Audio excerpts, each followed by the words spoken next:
Curiosity Shop by Charles Dickens. Dramatised by Elizabeth Proud and directed by Sue Wilson. With Dennis Quilly as Charles Dickens, Tom Courtney as Daniel Quilp, Michael Maloney as Dick Swiveller, and Teresa Gallagher as Little Nell. The Old Curiosity Shop.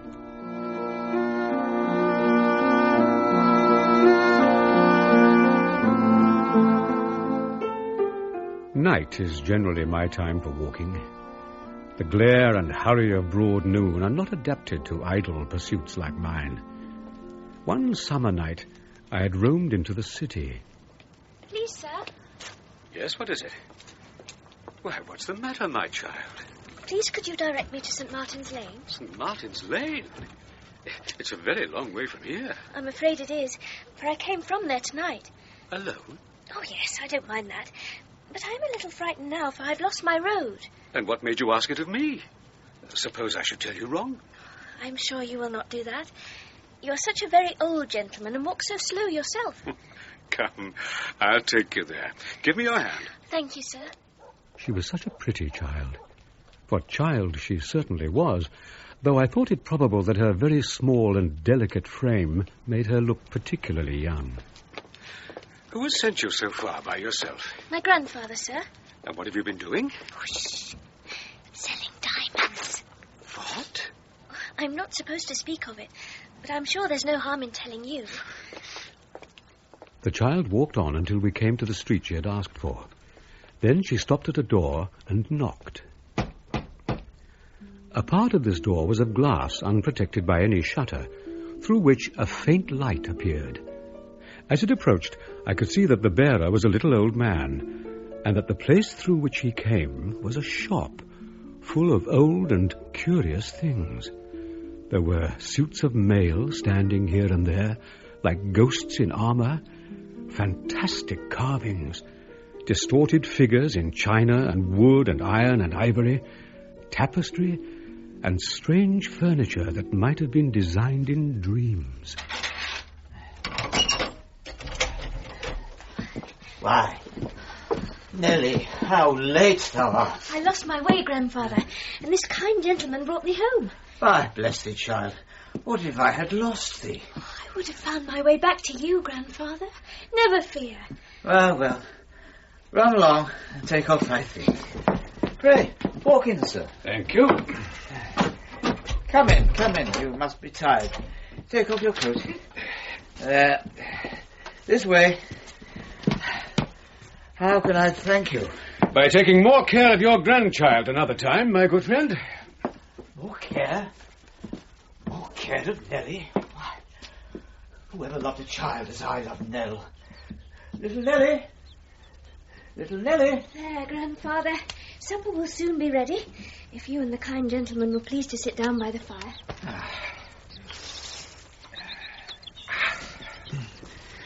It always grieves me to contemplate the initiation of children into the ways of life when they are scarcely more than infants. It demands that they share our sorrows before they are capable of entering into our enjoyment. Sir, the children of the poor know but few pleasures. Even the cheap delights of childhood must be bought and paid for. Yeah, but forgive me for saying this, you are surely not so very poor. Her mother was my child, sir, and she was poor. But Nell shall be rich one of these days, and a fine lady. Supper is ready, grandfather. Come, sir. Hurrah! Here's dear old Kit come at last. I'll let him in, grandfather. Foolish Nell. She always laughs at poor Kit. A long way, wasn't it, Kit? Why then, it was a goodish stretch, master. Did you find the place easily? Why then, not over and above easy, master. And of course you have come back hungry. Why then, I do consider myself rather so, master. Here's bread and meat for you, Kit. And a mug of ale. Oh, thank you, Miss Nell. And you too, sir. Oh, thank you, my dear. Do I love thee, Nell? Say, do I love thee or not? Indeed. Indeed you do. Kit knows you do. Nobody is such a fool as to say he doesn't. She is poor now, but I say again that the time is coming when she shall be rich I am very happy as I am, Grandfather. Tush, thou dost not know. How shouldst thou? The time must come, and very sure it must. It will be all the better for coming late. I must go. It's almost midnight. Midnight! Now, Kit. Near midnight, boy, and you still here. Get home and be true to your time in the morning, for there's work to do. Bid him good night, Nell, and let him be gone. Good night, Kit. Good night, Miss Nell. I haven't seemed to thank you enough, sir, for what you have done tonight. But I do thank you humbly and heartily. Fetch my things, Nell. I should be very sorry if you thought I was unmindful of your goodness or careless of her. I am not, indeed. I'm sure of that, but may I ask you a question? Aye, sir. What is it? This delicate child, with so much beauty and intelligence, has she not a companion or adviser? She wants no other but me. I'm sure you mean well, but are you not fearful that you may misunderstand a charge so tender? Sir, I have no right to feel hurt at what you say. It is true that in many respects I am the child and she the grown person, but God knows that this child is the thought and object of my life, and yet he never prospers me. It's a weary life, but there is a great end to gain, and that I keep before me. Well, I must go. I had a coat. Nell has it. Oh, this is not mine, my dear. No, it is Grandfather's. But he is not going out tonight. Oh, yes, he is. And what becomes of you? I stay here, of course. I always do. Alone? In that gloomy place all the long, dreary night? God bless you, Nell.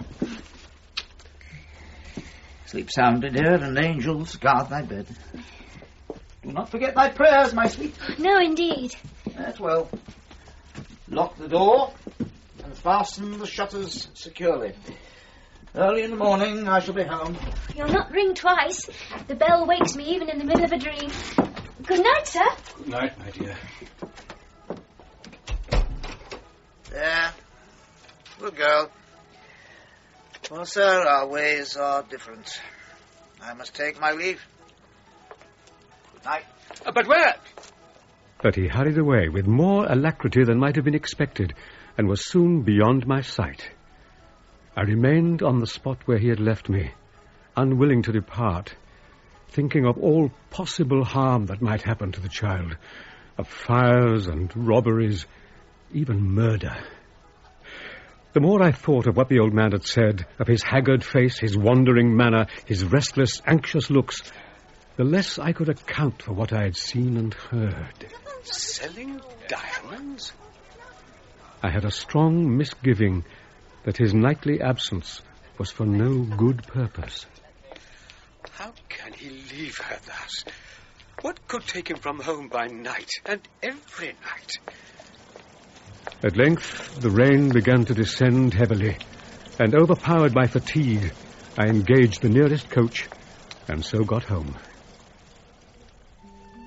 But all that night, waking or in my sleep, I had ever before me the old, dark, murky rooms, the gaunt suits of mail with their ghostly, silent air, the faces all awry, grinning from wood and stone, and alone, in the midst of all this lumber and decay and ugly age, the beautiful child in her gentle slumber. After nearly a week, I determined to revisit the place, this time by the light of day. And his mother died, and this is heaven's justice. Justice or no justice, here I am, and here I shall stop till such time as I think fit to go. Good afternoon. Oh, sir, I'm very glad you've come. Very glad indeed. Come in. You interrupted us at a critical moment.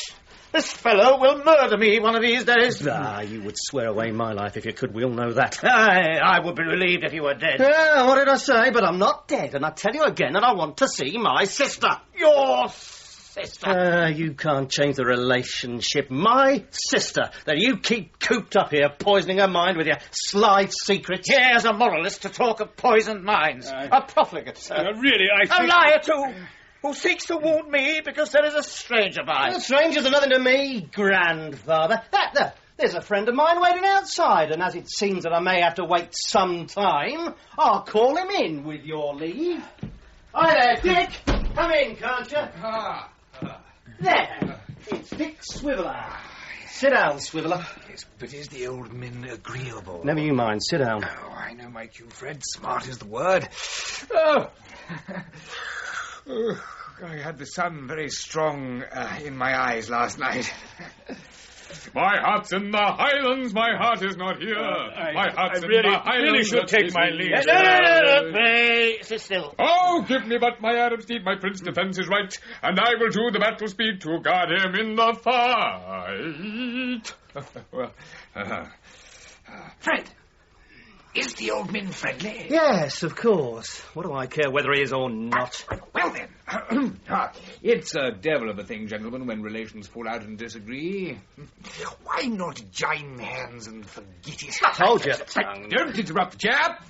Gentlemen, here is a jolly old grandfather and a wild young grandson.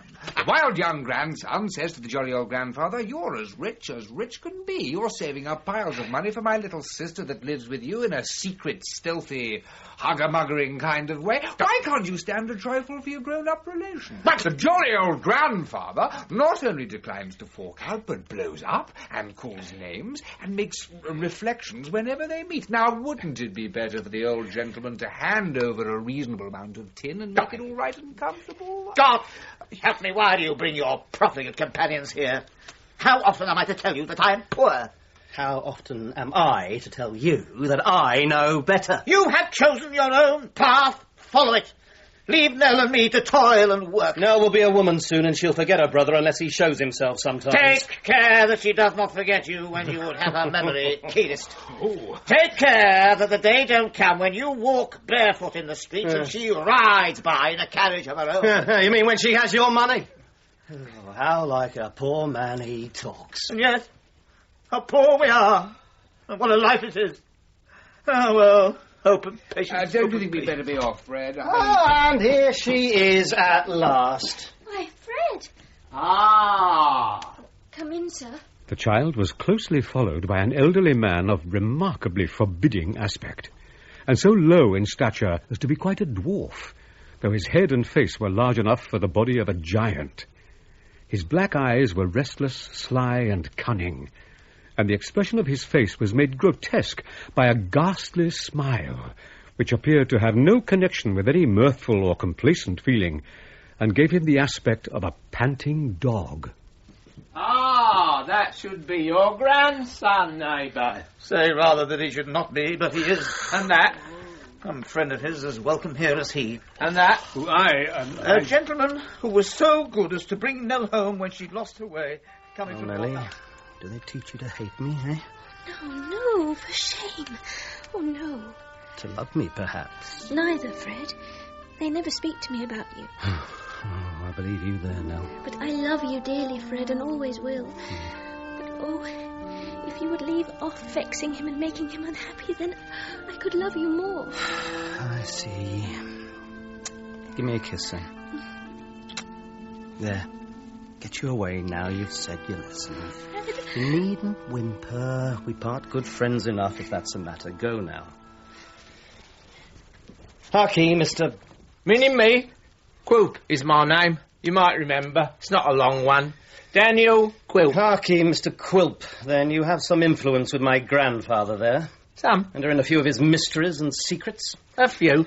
And let me tell him, once and for all through you, that I will see Nell when I please. That's my point, and now my visit's ended. Come, Dick.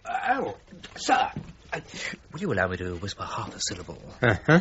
The watchword to the old min is fork.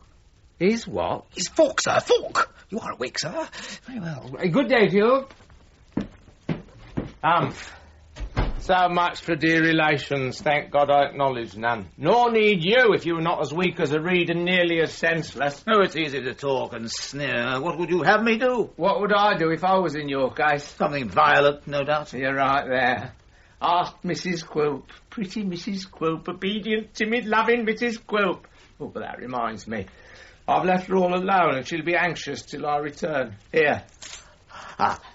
I brought it myself for fear of accidents, as being in gold, it was something large and heavy for Nell to carry.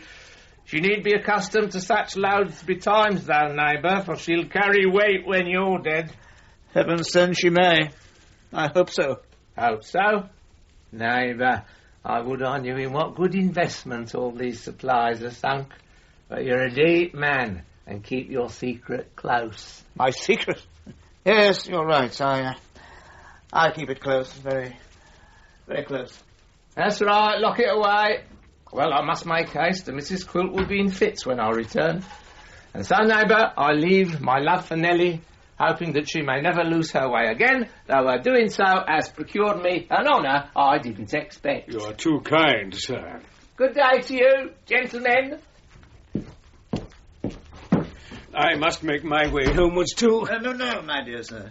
Sit down for a little longer now that all the rest have gone. And Nelly, she'll sit with us. Nelly, come here, my love. Bring your needlework to the fire, Nell. Yes, Grandfather. Hark, how pleased your bird is to see you again. I'll be of better cheer too, Nell.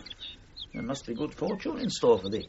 I do not ask it for myself, but thee. I sometimes fear I have dealt hardly by thee, Nell. Grandfather. Well, not in intention, no. But if I should be forced to leave thee, how have I fitted thee for struggles with the world? The poor bird yonder is as well qualified to encounter it and be turned adrift upon its mercies. Hark, I hear Kit outside. Come for his writing lesson, no doubt. Go to him, Nell. Dear Grandfather. A word in your ear, sir. I have been rendered uneasy by what you said the other night, and can only plead that I have done all for the best. All is for her sake. I would spare her the sufferings that brought her mother to an early grave. I would leave her with what would place her beyond the reach of want forever. You mark me, sir? She shall have no pittance, but a fortune. I can say no more than that. I was filled with amazement. All that I had heard and seen led me to suppose that he was a wealthy man. But perhaps he was one of those miserable wretches who, having succeeded in amassing great riches, are constantly tortured by the dread of poverty. Many things he had said which I had been at a loss to understand were quite reconcilable with this idea. So the evening passed and night came on. The old man again grew restless and impatient and quitted the house secretly, and the child was once more left alone. That same evening, Fred Trent and his friend had repaired to Dick's room in Drury Lane to drown their sorrows, at Dick's expense. Fred, remember the once popular melody of Begone Dull Care? And pass the rosy wine. Dick, will you talk seriously for 2 minutes if I show you a way to make your fortune with very little trouble? Oh, you've shown me so many, and nothing has come out of any of them but empty pockets. Well, this is different. You saw my sister Nell. What about her? I'll tell you. It's very plain that the old man and I will remain at daggers drawn to the end of our lives. You see that, I suppose? A bat might see that with the sun shining. It's equally plain that the money will all be hers. Now, look here. Nell is nearly 14. Fine girl of her age, but small. Be quiet, I'm coming to the point. That's right. Not to beat about the bush. What's to prevent your marrying her? What? I said, what's to prevent your marrying her? She's nearly 14. I don't mean now. I'm saying 2 years' time, in 3 or 4. I mean, does the old man look like a long liver? He don't look like it, but these old people, there's no trusting them, Fred. There's an aunt of mine down in Dorsetshire that was going to die when I was 8 years old and hasn't kept her word yet. Well, suppose he lives, and I persuaded or forced Nell to a secret marriage with you. What do you think would come of that? A family and an annual income of nothing to keep them up. Oh, he would no more disinherit her for an act of disobedience than he would take me into his favour again. He could not do it. It seems improbable, certainly. It is improbable. If you want to make sure he forgives you, let there be a deadly quarrel between you and me. A pretence, I mean, of course. And we'll do so fast enough. So, Whether he lives or dies, you become the sole inheritor of the wealth of this rich old miser. You and I spend it together, and you get into the bargain a beautiful young wife. I suppose there's no doubt about his being rich. Doubt? What will you doubt next, Dick? Come in. A letter for Mr. Snivelling. Ah, yes, what's in a name? Thank you, my dear.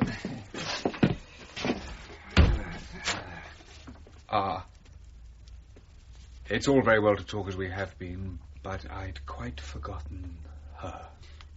Her? Who? Sophie Wackles. Who's she? She's all my fancy painted her, sir. That's what she is. She is lovely. She's divine. You don't mean to say that any love-making has been going on? Love-making, yes. Promising, no. There can be no action for breach. That's one comfort.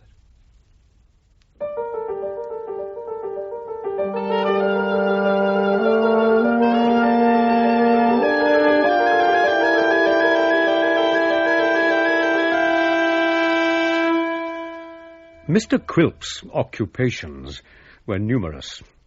He collected the rents of whole colonies of filthy streets by the riverside, advanced money to the seamen and petty officers of merchant vessels, and smoked his smuggled cigars under the very nose of the custom house. He and Mrs. Quilp resided on Tower Hill. While Quilp was visiting Nellie and her grandfather, Mrs. Quilp was sitting down to tea with her mother, Mrs. Ginniewin, and some ladies of the neighbourhood who had just happened to drop in, possibly tempted by the inducements of fresh butter, new bread, shrimps, and watercresses. Naturally, the conversation turned upon Quilp. Oh, ladies, if women were only true to themselves. But Betsy isn't. More's the shame and pity. Before I'd let a man order me about as Quilp orders her, I'd kill myself and write a letter first to say he did it. Oh, you'll be right to it. Seems to me that if a husband is cross and unreasonable with a wife, then she... If he is. If he is the greatest tyrant that ever lived, he frightens her to death, and she hasn't the spirit to give him a word back. I knew it. Mrs. Simmons has told me so 20 times. No, you shouldn't talk so. I have, Mrs. George, and you would never believe it. You mark my words, ladies. Why? Quilp! Go on, ladies. Do go on. Mrs. Quilp, pray ask the ladies to stop to supper and have a couple of lobsters and something light and palatable. I didn't ask them to tea, Quilp. It's quite an accident. So much the better, Mrs. Quilp. These accidental parties are always the pleasantest. What? Not going, ladies? You're not going, surely? Ah, well, never mind. Good night. Good night. You look ill, Mrs. Ginniewin. I know. You've been exciting yourself too much. Talking, perhaps. Go to bed. I shall go when I please, Quilp, and not before. But please to go now. Oh.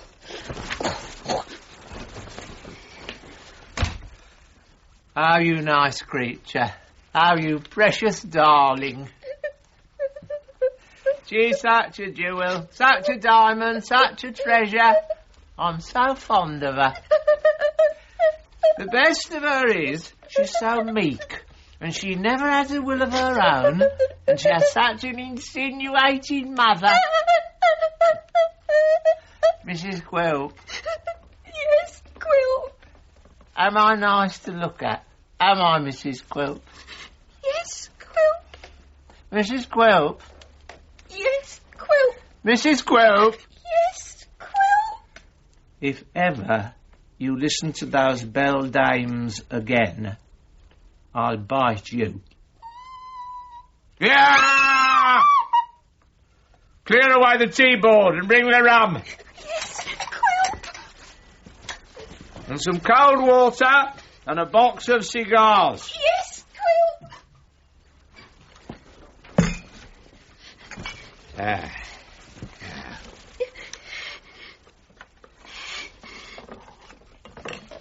Now, Mrs. Quilp, I feel in a smoking humour and shall probably blaze away all night.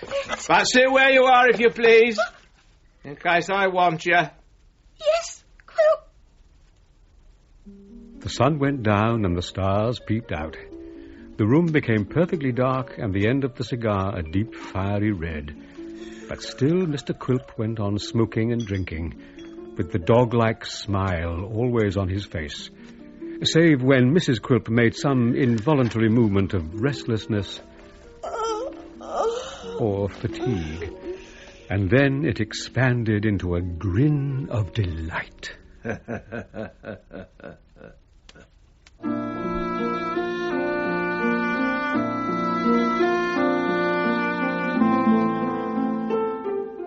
A fleet of barges were coming lazily on, some sideways, some head first, some stern first, humping up against the larger craft and running under the bows of steamboats.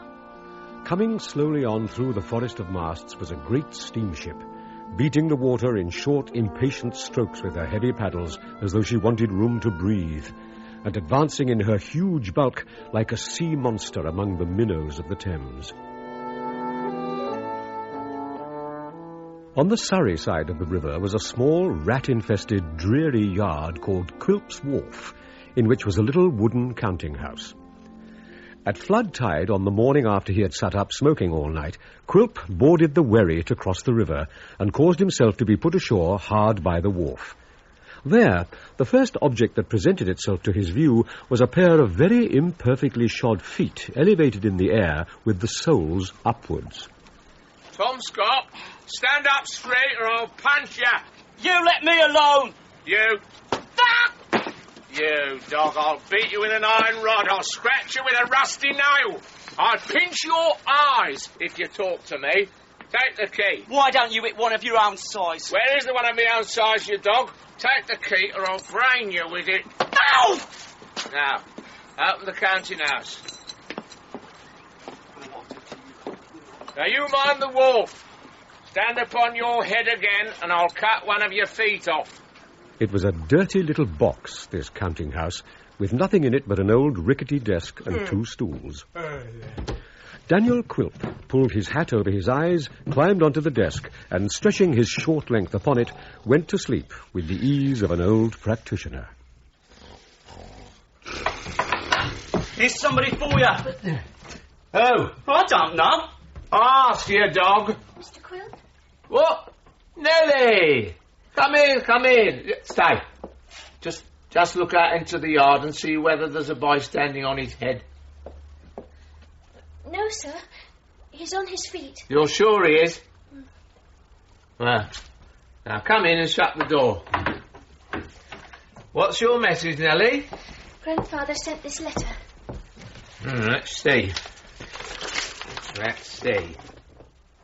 What?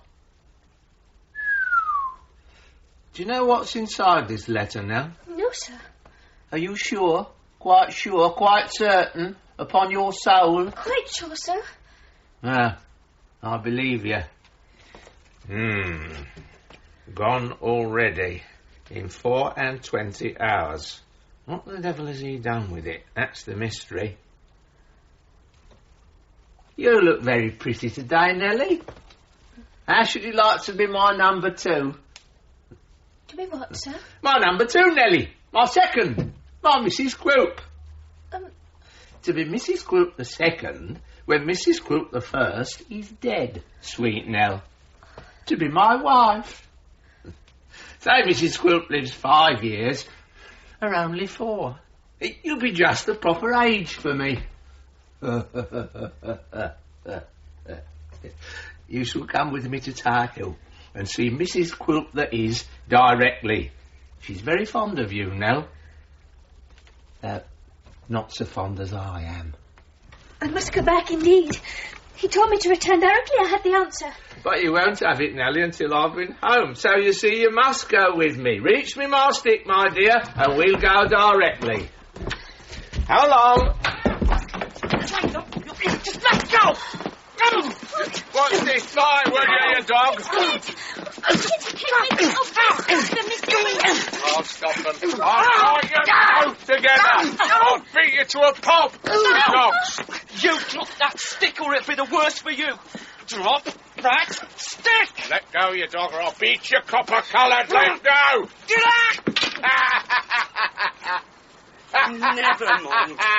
You see if I ever offer to strike anybody again, because they say you're an uglier dwarf than can be seen anywhere for a penny, that's all. Do you mean to say I'm not, you dog? No. Then what do you want to fight on my wall for? Because he said so, not because you ain't. Then why did he say that Miss Nellie was ugly? And that she and my master was obliged to do whatever his master liked? Why did he say that? He said what he did because he's a fool. And you said what you did because you're very wise and clever. Almost too clever to live, unless you're very careful of yourself, Kit. Here's sixpence for you, Kit. Always speak the truth. Lock the counting-house door, you dog, and bring me the key. Miss Nellie and Kit here are coming home with me.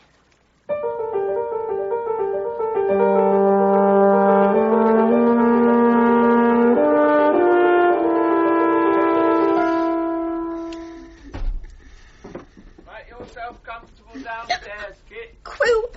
This way, little Nell. Here's Nellie Trent, dear Mrs. Quilp. Oh, hello, my A dear. glass of wine, my dear, and a biscuit, and she can sit with you while I write a letter. Sit there, Nellie. Come next door, Mrs. Quilp, and help me find my writing things. Come. Yes, Quilp. See if you can get out of her anything about her grandfather or how they live. Do you hear? Yes, Quilp. What's the matter? Dear Quilp, I love the child. I'm listening, recollect. If you're not sharp enough, I'll creak the door. And woe betide you if I have to creak it much. Go. Yes, Quilp. Here's your wine, my dear. Thank you, Mrs. Quilp. How very often you have come backwards and forwards lately to Mr. Quilp, my dear. I have said so to Grandfather 100 times. And what has he said?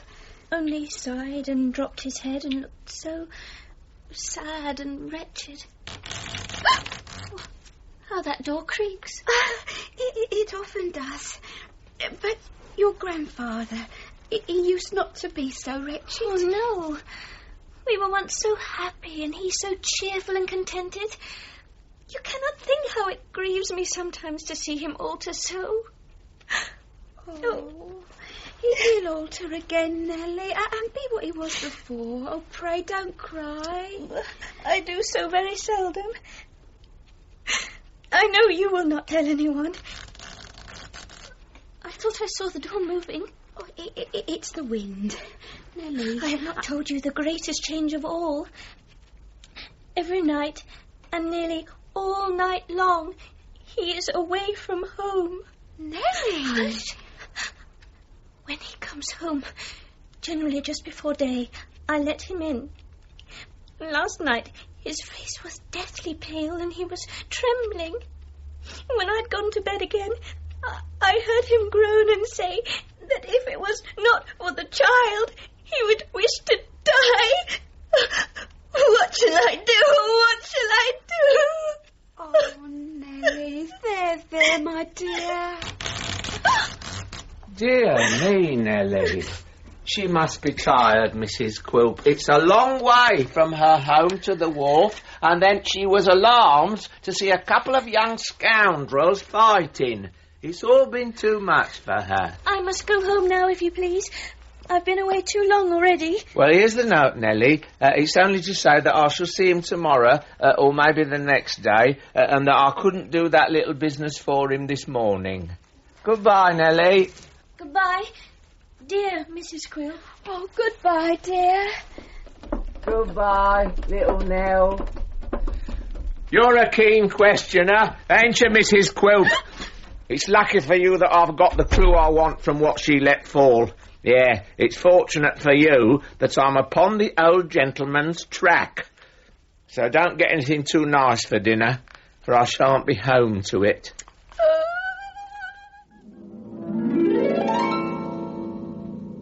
2 days. 2 clear days have passed and no reply. What did he tell thee, Nell? No more than that he would see me tomorrow or the next day? Nothing more, dear grandfather. If he deserts me at this moment, I am ruined, and far worse, have ruined thee. If we are beggars... What if we are? Let us be beggars and be happy rather than live as we do now. Nelly. Dear grandfather, let us leave this sad place. Let us walk through country places and sleep in fields and under trees. And I will go and beg for both. Let us never think of money again. Alas, my dear, Quilp! How came you there? Through the door. I'm not quite small enough to get through keyholes. I want to have some talk with you in private, neighbour. Goodbye, little Nelly. Yes, go to bed, my dear. Good night. Oh, what a nice kiss that was. Just upon the rosy part. Good night. Such a fresh, blooming, modest little bud, neighbour. And such little feet, and such winning ways. Such a rosy, cosy little Nell. Oh, but bless me, you're nervous. Once for all, have you brought me any money? No. Then the child and I are lost. Neighbour, let me be plain with you. You have no secret from me now. Secret? I know now that all those sums of money, all those loans that you've had from me, have found their way to... Shall I say the word? Aye. Say it if you will. To the gaming table. Your nightly haunt. This was the precious scheme to make your fortune, was it? Yes, it was. It is. And will be till I die. That I should have been blinded by a mere gambler. You lost what money you had laid by first, then came to me. While I thought you were making your fortune, you were making yourself a beggar, eh? Dear me. And so it comes to pass that I held every security you could scrape together and a bill of sale upon the stock and property. Quilp! I have dreamed 3 nights of winning the same large sum. I never had that dream before. Let me try this one last hope. A few pounds. Dear Quilp. The last advance was 70, and it went in one night. I know it did, but the time had not come then. I couldn't do it, really. Though I'll tell you what, I was so deceived by the penurious way in which you lived that I'd have advanced you even now what you want, if I hadn't unexpectedly become acquainted with your secret way of life. Who told you?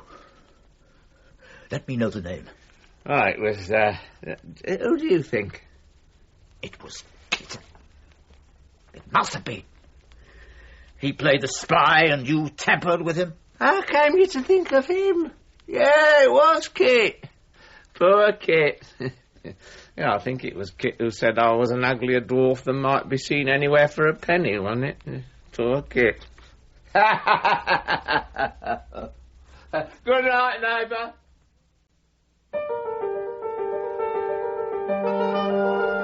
Daniel Quilp neither entered nor left the house unobserved. In the shadow of an archway nearly opposite was a patient watcher, whose eyes were constantly directed towards the window where Nell used to sit when alone at night. But at length he gave the matter up as hopeless and scampered off. Bless us, who's that? Oh, it's you, Kit. Yes, Mother, it's me. Why, how tired you look, my dear. Old Master ain't gone out tonight, and so she hasn't been at the window at all. Oh, well then, Miss Nellie won't have been left alone, that's good. I wonder what she'd say if she knew you've been watching in the street every night for fear any harm should come to her. I know what some people would say. Nonsense! They'd say that you'd fallen in love with her. Oh, get out, Mother. Oh, speaking seriously, though, Kit, it's a cruel thing to keep the dear child shut up there. He don't think it's cruel, bless you.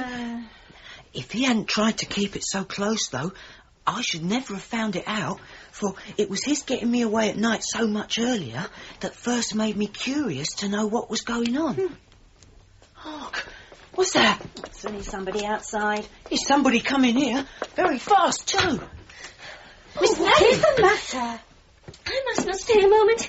Grandfather has been taken very ill. I found him in a fit upon the floor. I'll run for a doctor. I'll be there directly. No, you're not wanted. You must never come near us anymore. What? Never again. Don't ask me why, for I don't know. He cried that you're the cause of all his misery. They say that you must not come near him or he will die. Oh, Kit, what have you done? I trusted you so much. I brought his money for the week and a little more, for he was always good and kind to me. Miss Nellie, it grieves me very much to part with him like this, but there is no help. Good night. Next morning, the old man was in a raging fever, accompanied with delirium, and lay for many weeks in imminent peril of his life. Day and night found Nell still by the pillow of the unconscious sufferer, still anticipating his every want. The house was no longer theirs.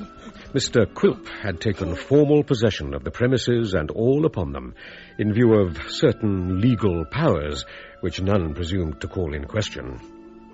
Next, the dwarf encamped in the back parlour, together with his man of law, as an assertion of his claim against all comers. The legal gentleman, whose melodious name was Brass, was an attorney of no very good repute from Bevis Marks in the city of London. He was a tall, meagre man with a protruding forehead and hair of a deep red. Smoke away, Brass. There's nothing like tobacco smoke as a precaution against the fever. Is it nice? Is it fragrant? Do you feel like the Grand Turk? Famous, Mr. Quilp. Smoke away, you dog. You shall swallow the pipe. I am. Shall we stop here long, Mr. Quilp? Till the old gentleman upstairs is dead. Oh, very good. Don't stop smoking. You can smoke as you talk. Is the gala coming down? Ah, Nellie. How is he now, my duck of diamonds? He's very bad. What a pretty little Nell. Has she come to sit upon Quilp's knee? Or is she going to bed in her own little room? What a remarkably pleasant way he has with children. It's quite a treat to hear him. I'm not going to stay. I want a few things out of my room and then I won't come down here anymore. And a very nice little room it is. Quite a bower. You sure you're not going to use it, Nellie? No. Never again. Never again. She's very sensitive. It's a pity. The bedstead is much about my size. I think I shall make it my little room. Smoke away, you dogs, while I try it out.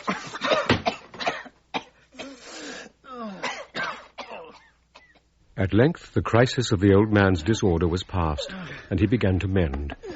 But the mind was weakened, and its functions were impaired. Quilp here, neighbour. May I come in? Yes, of course. Your master here now, Quilp. Shall I leave you, Grandfather? No, my dear. Sit where you are. I'm glad to see you well again at last, neighbour. You're quite strong now. Yes.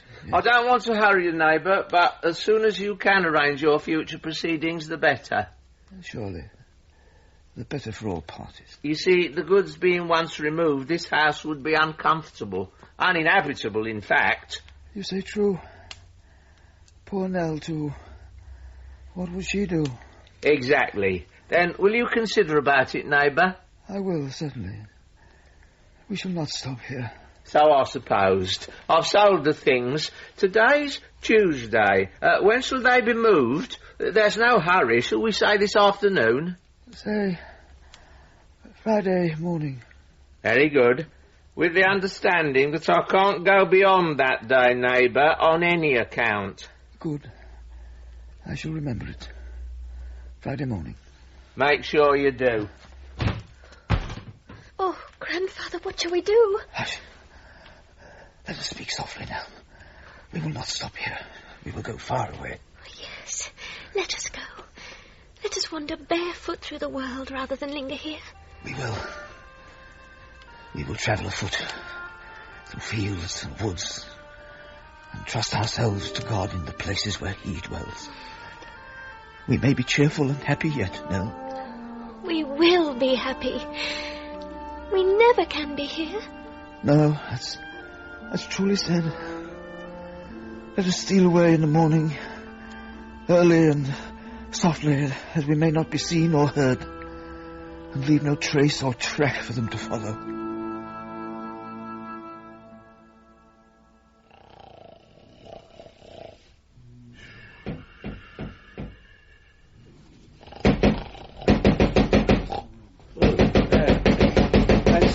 The door. Oh, Mrs. Quilp. I told her to come here early. Ross, get up, man. What's the matter? The key, the door key, that's the matter. Do you know anything of it? How should I? You're a nice liar. You idiot. Perhaps you forgot to take it out of the keyhole last night. Forget? I never... Oh, here it is, though. And the boat's undone. Oh, Mrs. Quilp, I teach her to make such a racket. Ah! What the... What? Bite my knee, would you? Well, take that, sir! And that! Do you want any more, sir? There's plenty more at the same shop. Don't say no if you'd rather not. I thought it was somebody else. Why didn't you say who you were? Why didn't you say who you were? Instead of flying out of the house like a bedlamite. It was you that knocked. Oh, yes. Yes, I'm the man. The lady had begun when I came, but she knocked too soft, so I relieved her. Ah, so you're over there, are you, Mrs. Quilp? I thought it was your fault. Yes, Quilp. And you, sir, you came for some purpose, I suppose. I want to know how the old gentleman is, and to hear from Nell herself, with whom I should like to have a little talk. I'm a friend of the family, sir. But you'd better walk in, then. Go on, sir, go on. Mrs. Quilp, after you. Now, Mrs. Quilp, go upstairs, if you please, and tell Nellie that she's wanted. Yes, Quilp. You seem to make yourself at home here. I am at home, young gentleman. Get yourself dressed, Brass. Why can't you talk? Oh, what is it now? Empty, you fool! There's not a soul in any of them, Quilp. I'll give you my word. And that explains the mystery of the key. Oh, you mean they've gone? I thought the old man was ill. Well, it's a strange way of going, very strange. He'll write to me, no doubt, or he'll bid Nellie write. Pretty Nell. It's all right, Brass. This need not interfere with the removal of the goods. Here, you, boy, get these things packed up. Keep your hair on. Of course, sir, we knew that they'd go today, but not that they'd go so early or so quietly. Where in the devil's name are they gone? And what do you mean by moving the goods? That I've bought them, sir. That's what.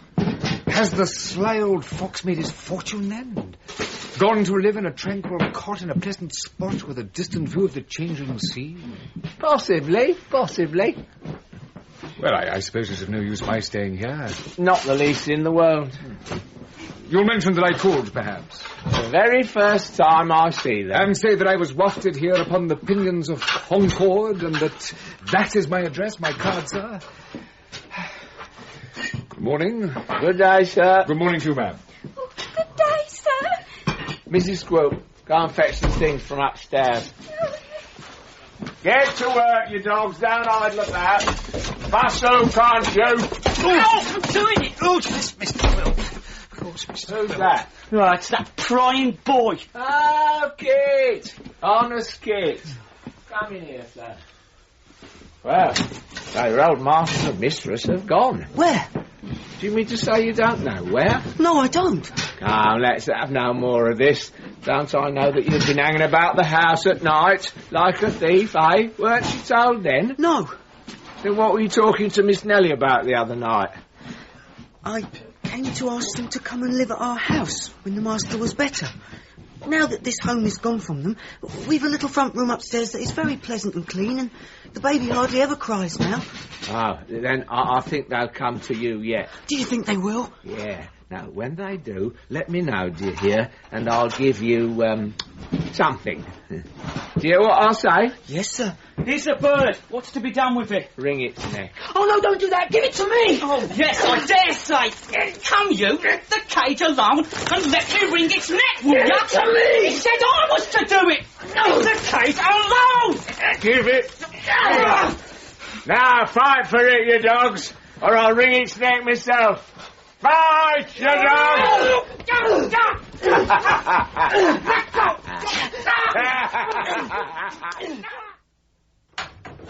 Goodness gracious, Kit, what's the matter? What have you been doing? You're covered in blood.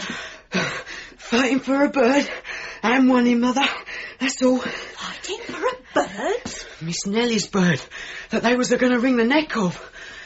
Oh, look. I'll hang him in the window because it's more light and cheerful.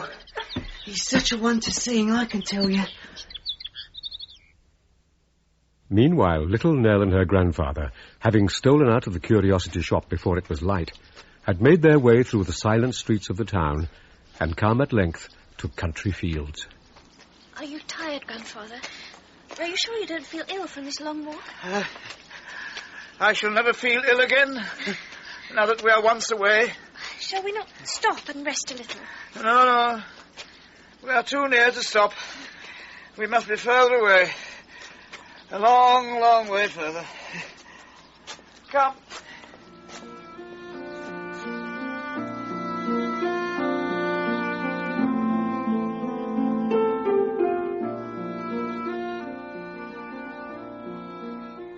On the day when little Nell and her grandfather disappeared, Kit Nubbles had been roaming round London looking for a horse to hold. And then I can buy some seed for Miss Nell's bird.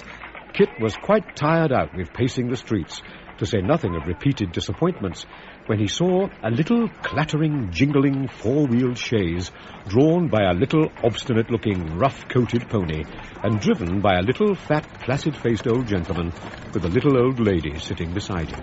Oh, I wish he was going to stop. Oh, please, sir. Oh, there, Whisker. Yes, young man? I beg your pardon, sir. I'm sorry I stopped you. I only meant, did you want your horse minded? I'm going to Mr. Witherden's, the notary, in the next street. If you like to come on after us, you may have the job. Thank you, sir. Arrived at their destination, the old lady and gentleman were greeted with respect by the notary, and it became clear to Kit that their only son was to become Mr. Witherden's articled clerk that very day. On the conclusion of the business, they all appeared on the doorstep, with the notary's other clerk, Chuckster, in the rear. I trust, Mr. Garland, that we may mutually congratulate each other upon this auspicious occasion. I'm sure we may, Mr. Witherden. And congratulate you too, Abel, my dear. Thank you, Mother. And now you must give the boy sixpence, Mr. Garland. Oh, yes, to be sure. Now then, I only have a shilling, which is really too much. Abel, can you oblige me with a sixpence?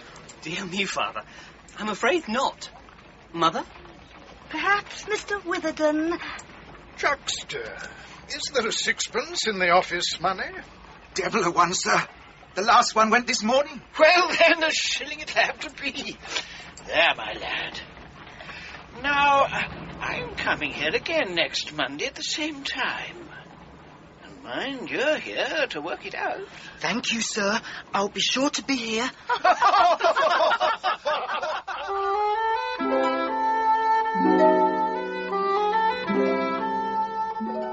Nell and the old man had walked a long way that day, and had been thankful to ride the last 5 miles on a passing cart.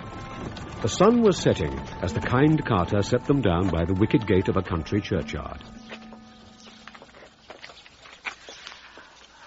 Hush! Nell! 2 men. They're behind the gravestones. What are they doing?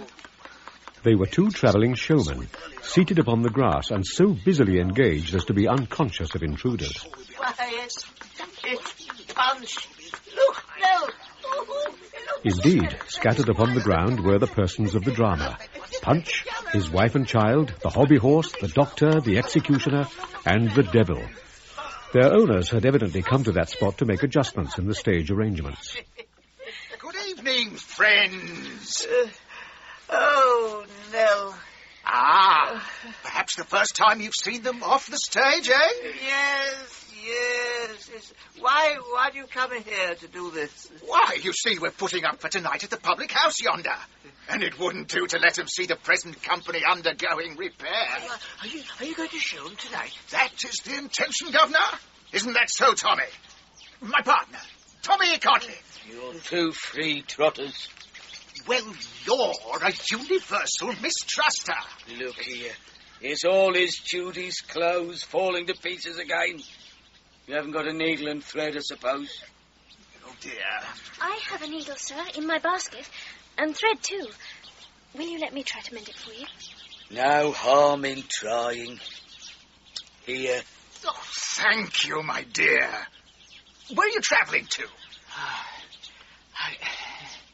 Well, no farther tonight, I think. If you're wanting a place to stop at, the public house is the low white house over there. It's very cheap.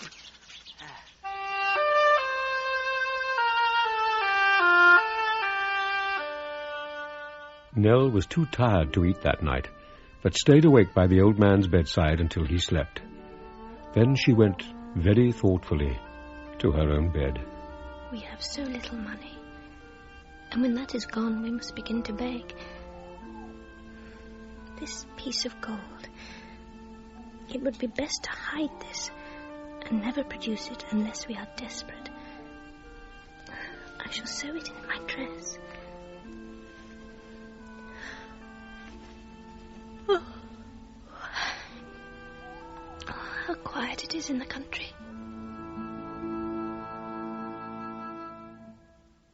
Next morning, they sat down to breakfast with the two showmen. Where are you going today? Indeed, I hardly know. We've not determined yet. Further away. Further away, darling. We are going to the races. If that's your way, and you like to have us for company, let us travel together. My name's Harris, by the way, but my friends call me Short, or Trotters, if you prefer, because of the small size of my legs. We'll go with you, Nell. With them. Well, we could come as far as the race town, if there is no objection. They made a long day's journey, stopping to give the entertainment wherever Codlin considered enough people could be gathered together. At last, they put up at an inn called the Jolly Sandboys, where Nell and the old man had not long taken their seats for supper when they fell asleep. It's the warmth of the fire, I expect. Tired. Who are they? I wish I knew, landlord. Don't you know, Tommy? Not I. They're no good, I suppose. They're no harm. Depend upon that. But they're not used to this way of life. And it's plain that the old man ain't in his right mind. Have you seen how anxious he is to get on? Always wanted to be further away. Ah. What then? This then. He has given his friends the slip and persuaded this handsome child, along of her fondness for him, to be his travelling companion. Now, I am not going to see this fair young creature falling into bad hands. Therefore, I should take measures for restoring them to their friends, who I dare say have had their disconsolation pasted up on every wall in London by this time. Short. It's possible that there may be uncommon good sense in what you've said. If there is, and there should be a reward, Short, remember, we are partners in everything. Are you asleep, my dear? Who is it? Mr. Codlin, what is the matter? Nothing's the matter, my dear. But it's me that's your friend, not him. Not who? Short, my dear. I'm the real open-hearted man, you see. Short's very well and seems kind, but he overdoes it. So you take my advice. As long as you travel with us, keep as near me as you can. And bear in mind that Codlin's the friend, not Short. I think they're breaking up downstairs. You needn't tell Short we've had this little talk.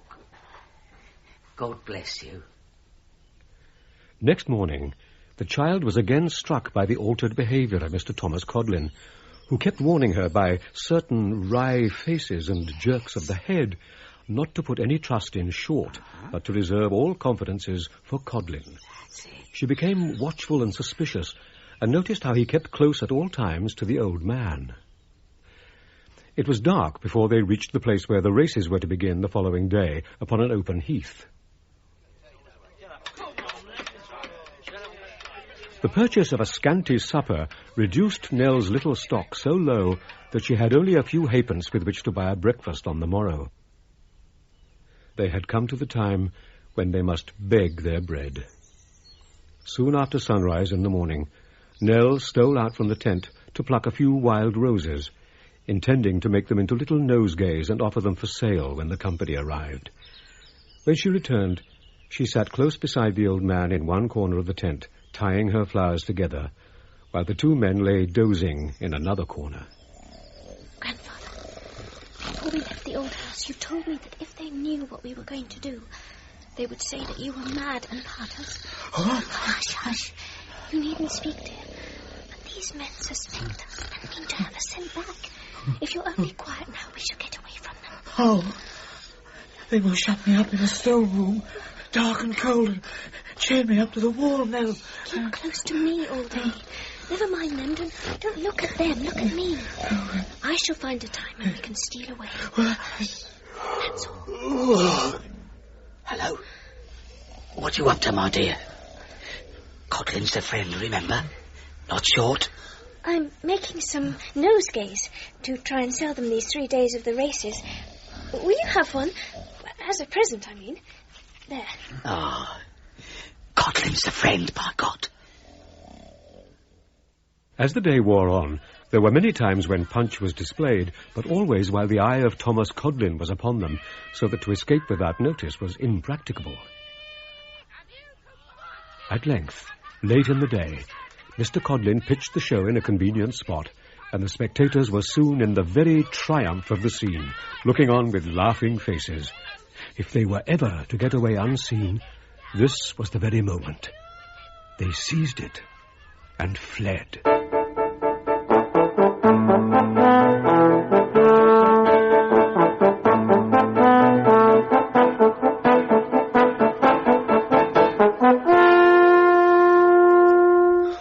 They've been gone a week now, Mother. Surely they must come back soon. They may not come back at all, Kit. A week? Oh, why, this is the day when the little old gentleman said he'd be at the notary's house again. I must run if I'm to be there on time.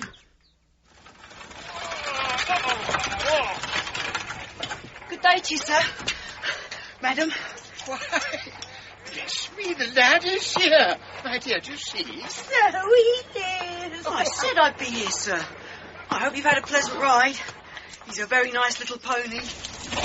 The old gentleman and lady then went into the house, and presently Mr. Witherden came to the window and looked at Kit. And after that Mr. Abel came and looked at him. And after that they all came and looked at him together, which Kit, feeling very much embarrassed by, made a pretence of not noticing. Nice pony. You're wanted inside, young snob.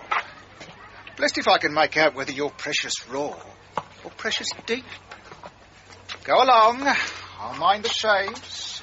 Well, all right, but I don't much like going among strangers. Come along, boy, come along. Shut the door behind you.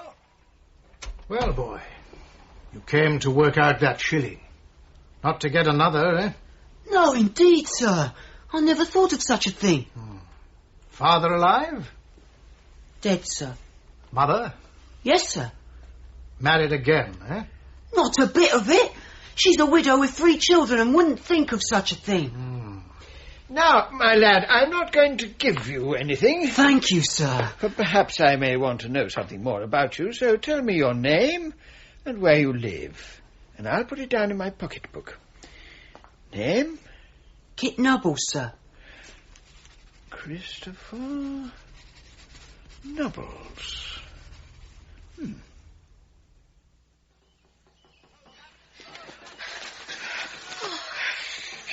We have nothing to fear now, Grandfather. How can you think so when they are searching for me everywhere? Because I am sure we have not been followed. See how quiet and still it is. True. Oh, what noise was that? A bird, leading the way for us to follow. You remember that we said we would walk in woods and fields, and how happy we would be.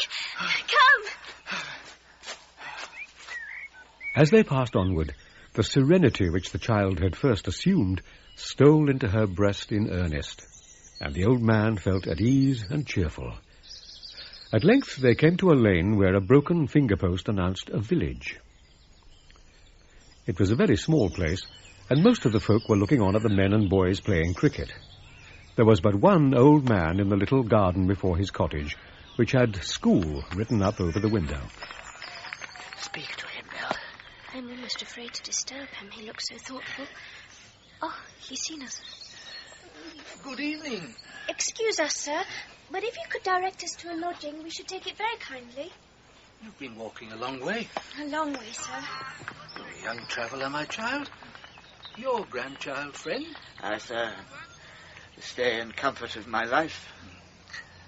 Come in. My name is Martin. I'm the schoolmaster here. You're welcome to stay till morning.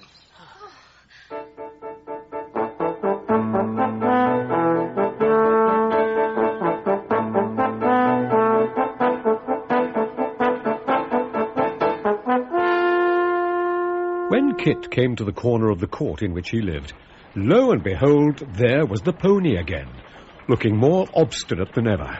And alone in the chaise sat Mr. Abel, who nodded to Kit as though he would have nodded his head off. Why, Mother! We are here before you, you see, Christopher. Yes, sir. The gentleman's been kind enough, Kit, to ask me whether you was in a good place. And when I told him no, he was so good as to say That we wanted a good lad in our house, and that perhaps we might think of it. Kit's mother then entered into a minute account of his life and history, at the end of which he was formally hired at an annual income of £6 by Mr. and Mrs. Garland of Abel Cottage, Finchley, where he was to present himself on the next day but one. And then the little old couple drove away. Well, Mother, I think my fortune's about made now. I should think so indeed, Kit. Board and lodging and £6 a year. Only think. Oh, there's a property. £6 a year. Ahem. God bless us all. What's that about £6 a year? Who said he was to have £6 a year? Did the old man say it? Or did little Nell say it? And what's he to have it for? And where are they, eh? It's Mr. Quilp, Mother, and I don't know the other gentleman. Richard Swiveller, ma'am, perpetual Grand Master of the Glorious Apollos. Don't be frightened, mistress. Your son knows me. I don't eat babies. I don't like them. It would be as well to stop that young screamer, though, in case I should be tempted to do him a mischief. Hello, sir, be quiet!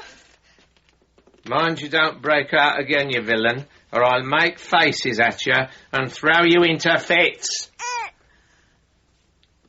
Now, you, sir, why haven't you been to me as you promised? What should I come for? I hadn't any business with you. No more than you had with me.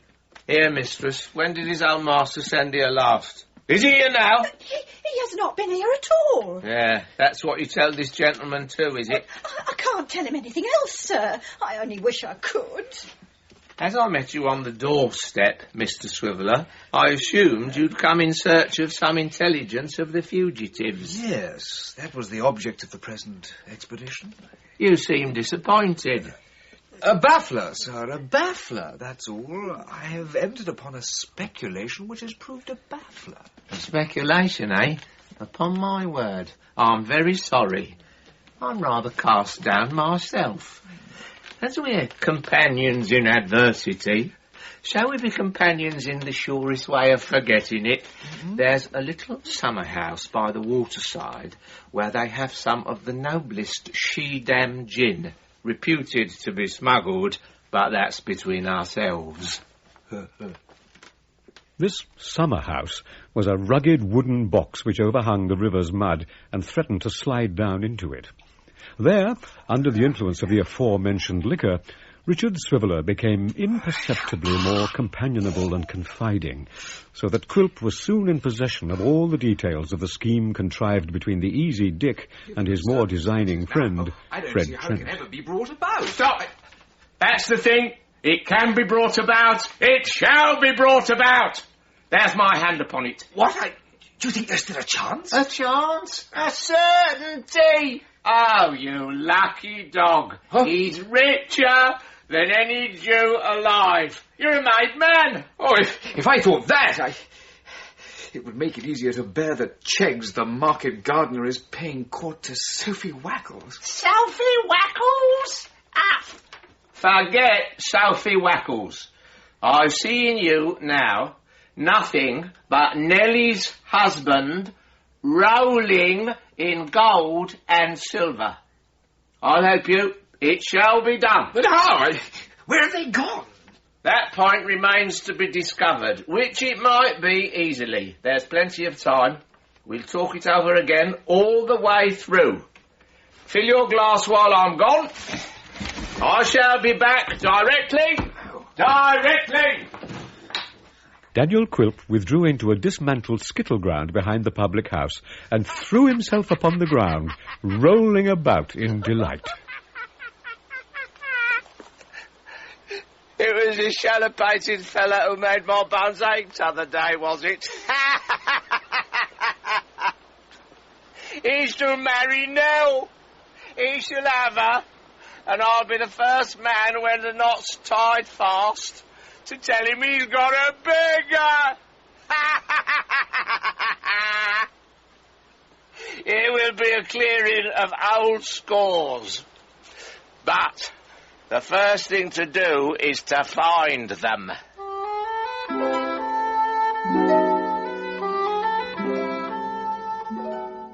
In the morning, Nell and her grandfather left the kind schoolmaster far behind and trudged onwards.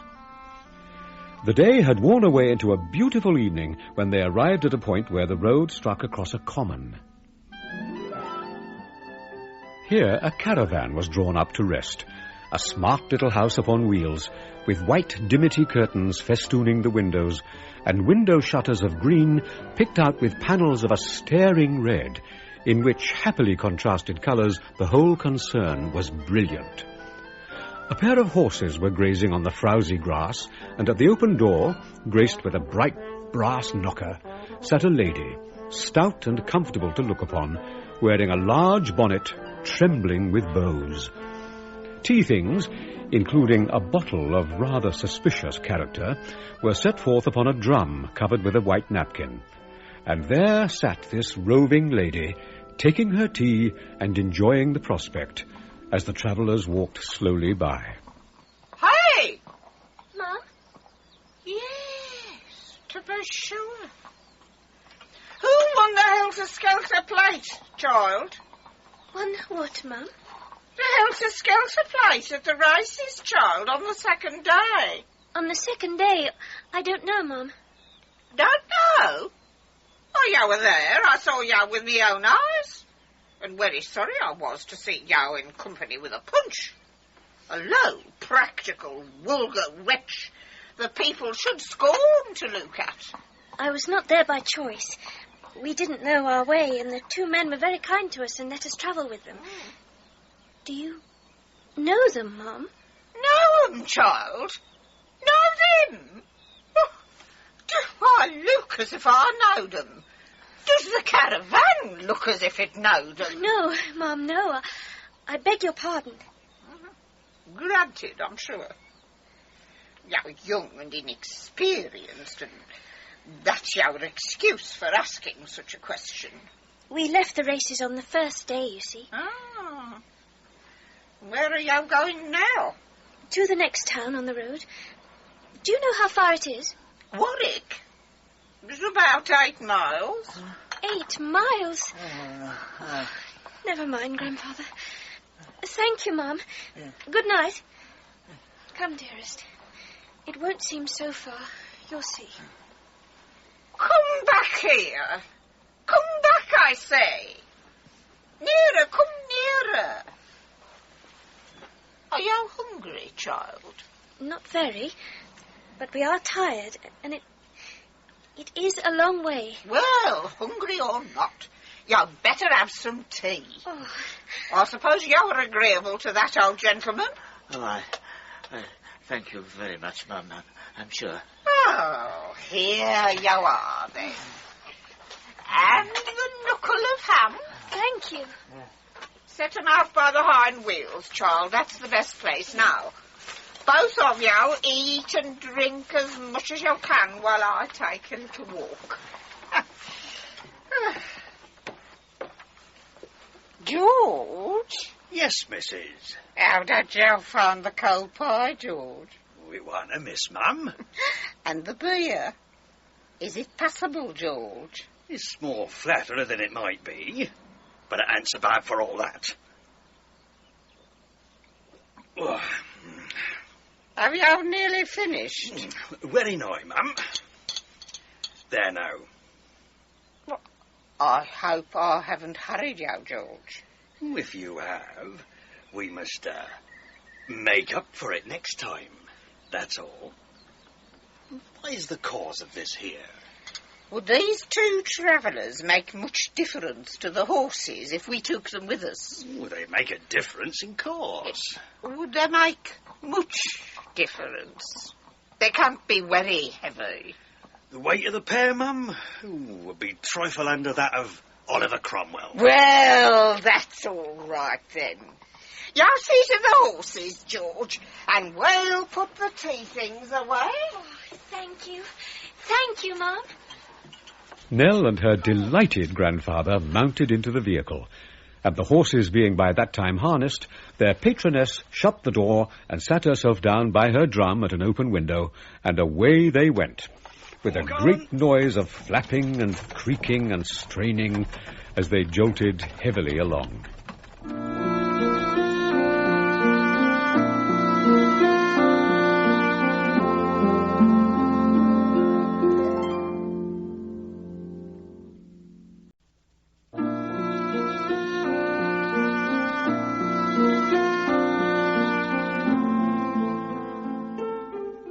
Little Nell and her grandfather had met a roving lady with a caravan who took pity on them.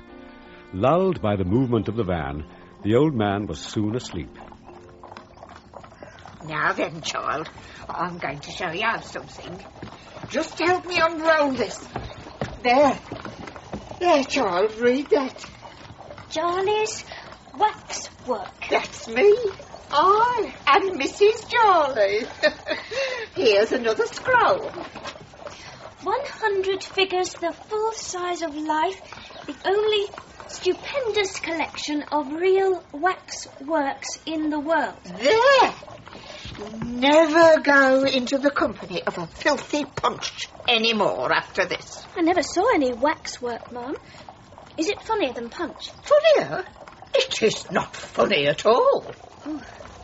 It's calm and what's that word again? Critical? No. Classical. That's it. It's calm and classical. I see. No low beatings and knockings about like your precious punches, but always the same, with a constantly unchanging air of coldness and gentility. I won't go so far as to say that I've seen waxwork quite like life, but I've certainly seen some life that was exactly like waxwork. Is it here, Mum? The waxwork? Oh, no, child. It's gone on in the other ones to the assembly rooms in Warwick.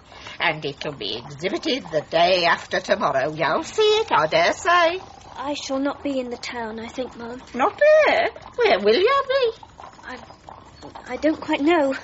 You don't mean to say that you're travelling about the country without knowing where you're going to? Yes. We have nothing to do. I wish we had. Why? What do you call yourselves? Not beggars. Indeed, Mum. I don't know what else we are. Lord bless me. Who'd have thought it? I shall have to have a talk with George, child. Go and wake the old man, for I shall want a word with him, too. I shan't be long. George? And putting her head out of the window nearest to the driver, she held a conversation with him in a low tone of voice, as if she were asking his advice on an important point. At length, she drew in her head again. Now then, old gentleman, if you want a good situation for your granddaughter, I can put her in the way of getting one. What do you say? I can't leave her. What will become of me? Well, I should have thought you were old enough to take care of yourself, if you ever will be. But he never will be. Never again. Pray do not speak harshly to him. We are very thankful to you, but neither of us could part from the other if all the wealth of the world were halved between us. Well, dear little Nell, sweet Nell. Well, master, I dare say you could help to dust the figures and so forth. What I want your granddaughter for is to point 'em out to the company. It's not a common offer. It's Jarley's waxwork. Remember, there's none of your open-air vagrants here. Jarley's, recollect. With reference to salary, I couldn't pledge myself to any specific sum until I've tested the child's abilities, but board and lodging I will provide, good in quality and plentiful in quantity. Now, child. We are very much obliged to you, Ma'am. And yes, Nellie, yes. And thankfully accept your offer. Oh, and you'll never be sorry for it, I'm pretty sure of that. So, as that's all settled, let us have a bit of supper. The caravan came at last upon the paved streets of a town, and they turned into a piece of waste ground that lay just within the old town gate. They drew up near to another empty caravan, which bore the great name of Jarley, and which was assigned to the old man as his sleeping place for the night. Here Nell made him up the best bed she could. Good night, Grandfather. Then she returned to Mrs. Jarley's wagon, where she was to sleep. The moon was shining down upon the old gateway of the town, leaving the low archway very black and dark. How grim and old and cold it looks. Suddenly there emerged from the black shade of the arch a man. The instant he appeared, she recognized him.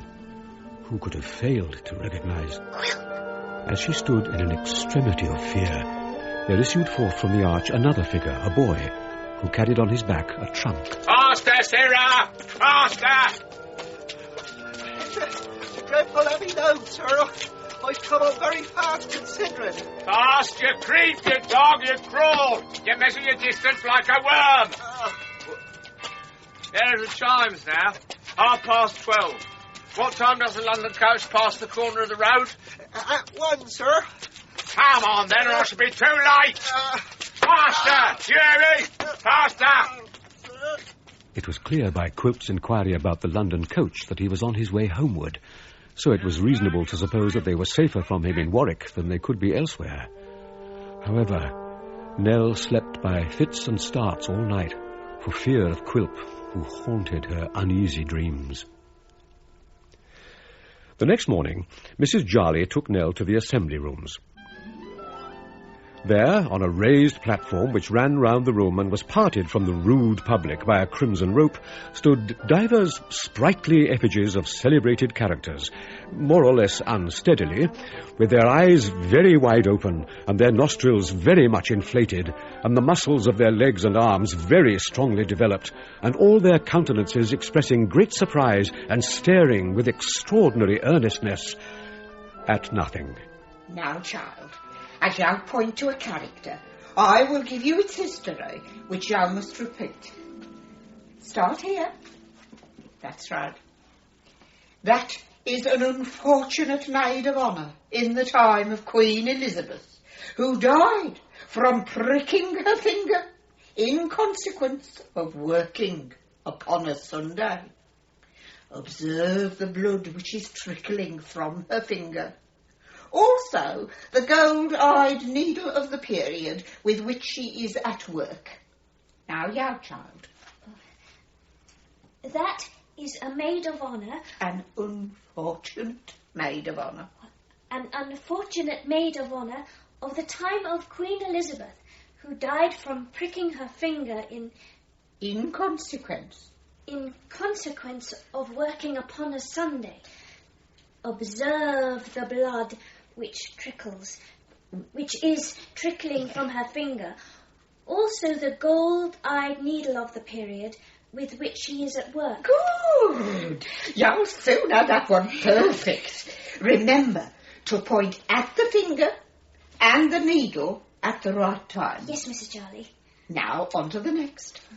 That, ladies and gentlemen, is Jasper Packlemorton, of atrocious memory, who courted and married 14 wives and destroyed them all by tickling the soles of their feet when they were sleeping.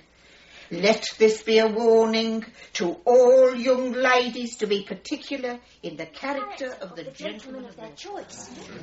Observe that his finger is curled as if in the act of tickling, that his face is represented with a wink, as he appeared when committing his barbarous murders.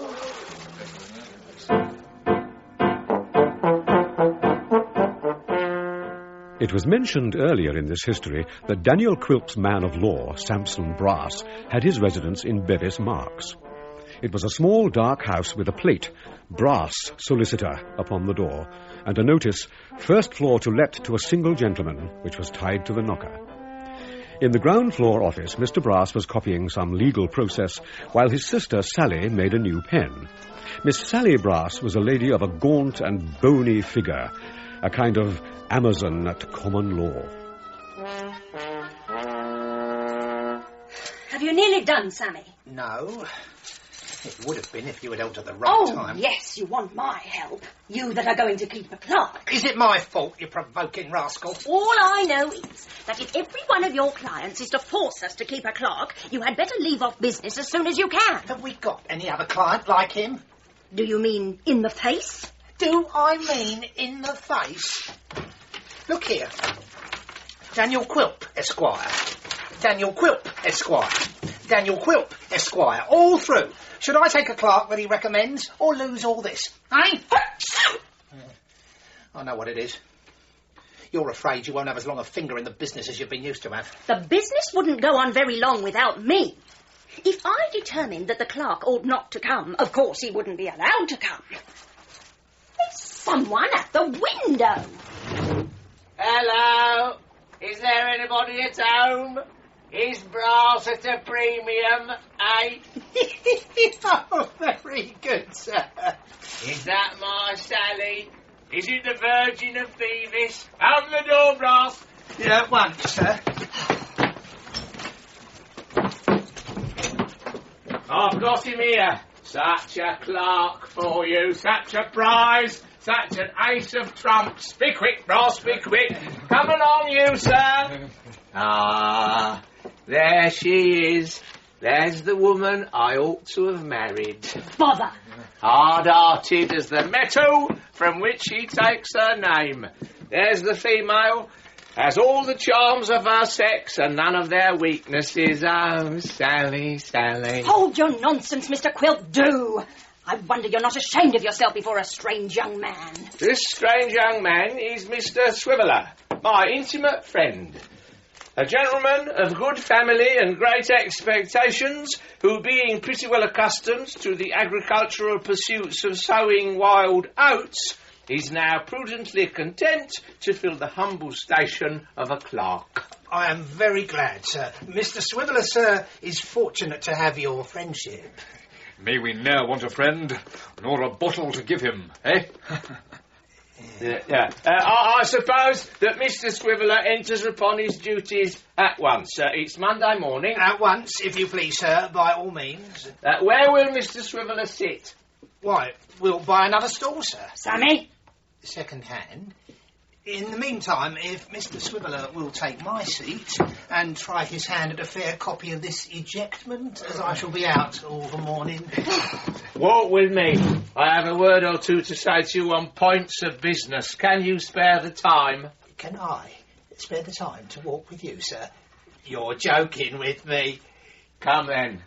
Adieu, beautiful Sally. Now for it. I am going out. Oh, yes, sir. Very good, ma'am. If anybody comes on office business, they'll ring the bell. Take their messages and say the gentleman who attends to that matter isn't in at present, will you? I will, ma'am. I shan't be very long. I'm sorry to hear it, ma'am. If you could manage to be run over, ma'am, but not seriously, so much the better. So I'm Brass's clerk, am I? And the clerk of Brass's sister, a clerk to a female dragon. Very good. Quilp procured me this place. Fred backs Quilp, to my astonishment, and urges me to take it. Staggerer number 1. My aunt in the country stops the supplies and writes to say she's made a new will and left me out of it. Staggerer number 2. No money, no credit, no support from Fred, notice to quit the lodgings, staggerers 3, 4, 5, and 6. Under an accumulation of staggerers, no man can be considered a free agent. No man knocks himself down. If his destiny knocks him down, his destiny must pick him up again. It's nothing to do with me. It's not my business. Well, they'd ring the bell.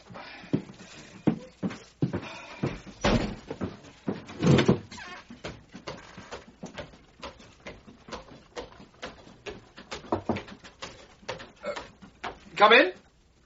Don't stand upon ceremony.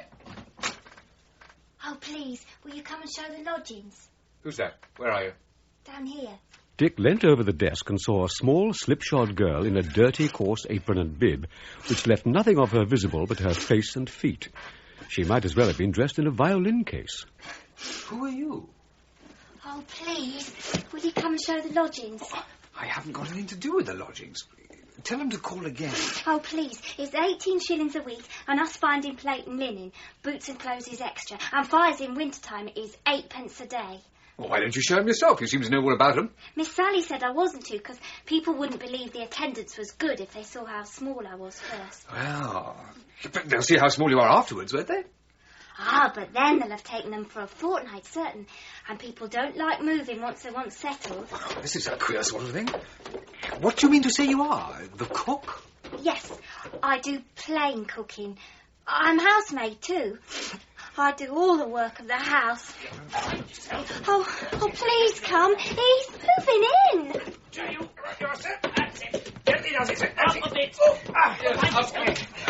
I believe, sir, that you desire to look at these apartments. They're very charming apartments, sir. They command an uninterrupted view of over the way, and they're within 1 minute's walk of the corner of the street. What's the rent? £1 per week. I'll take 'em. The boots and clothes are extras, and the fires in the winter time are all agreed to. 2 weeks certain are the... 2 weeks? 2 years. I shall live here for 2 years. Here, £10 down. The bargain's made.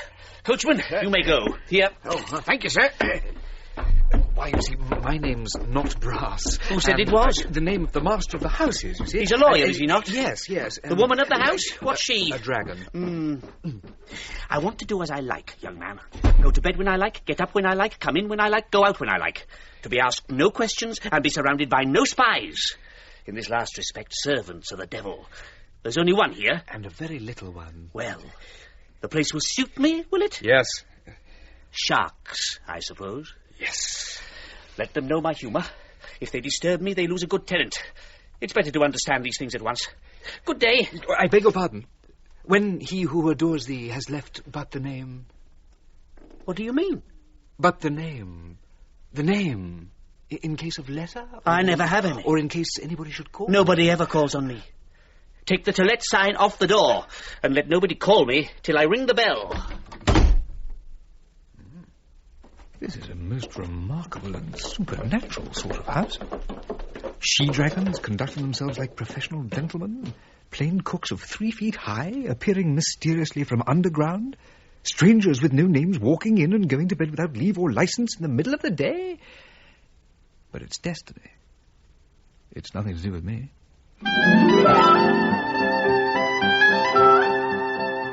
Nell found Mrs. Jarley very kind and considerate, and her grandfather, too, was well treated and useful. Her only anxiety sprung from her recollection of Quilp. One holiday evening, she and the old man went out to walk through some pleasant fields and were tempted onward until sunset.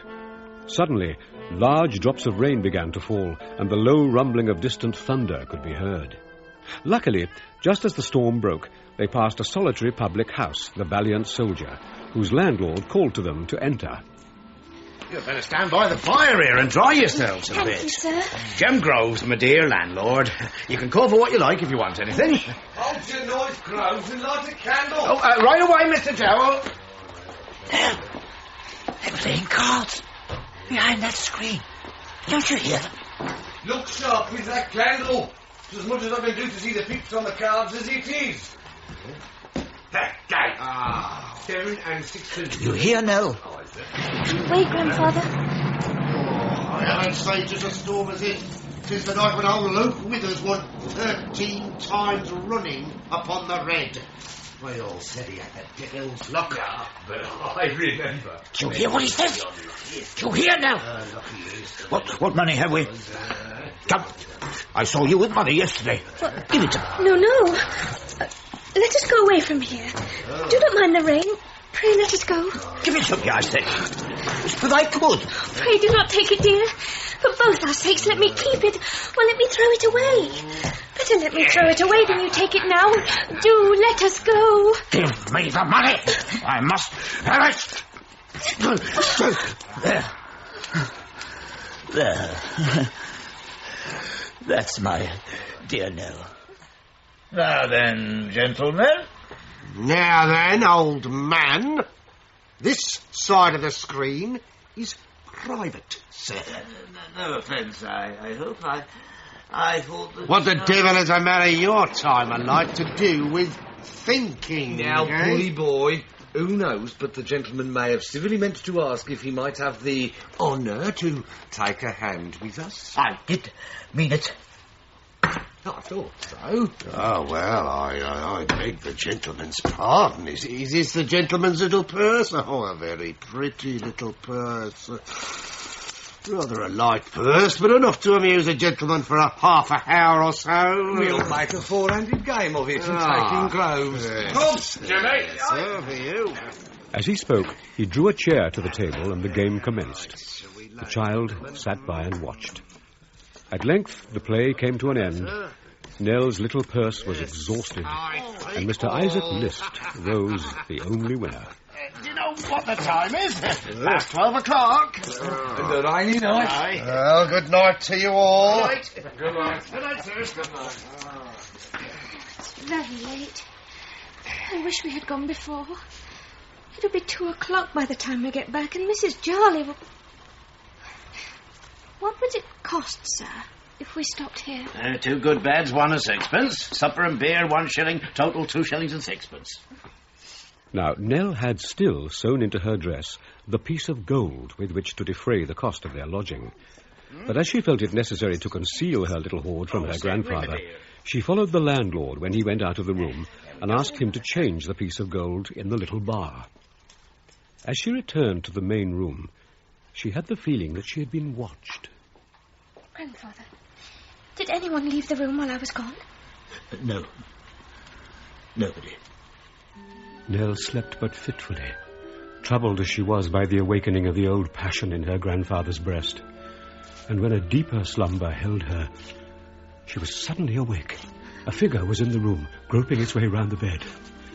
She had no voice to cry for help, no power to move. She heard the chink of money, and the figure was gone. Nell's first impulse was to fly from the terror of being by herself in that room, to have somebody by, not to be alone. In my grandfather's room.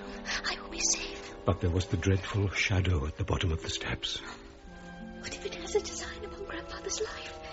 That is his room. The door was partly open. There was a light inside. At a table sat the old man himself, his white face pinched and sharpened by the greediness which made his eyes unnaturally bright, counting the money of which his hands had robbed her.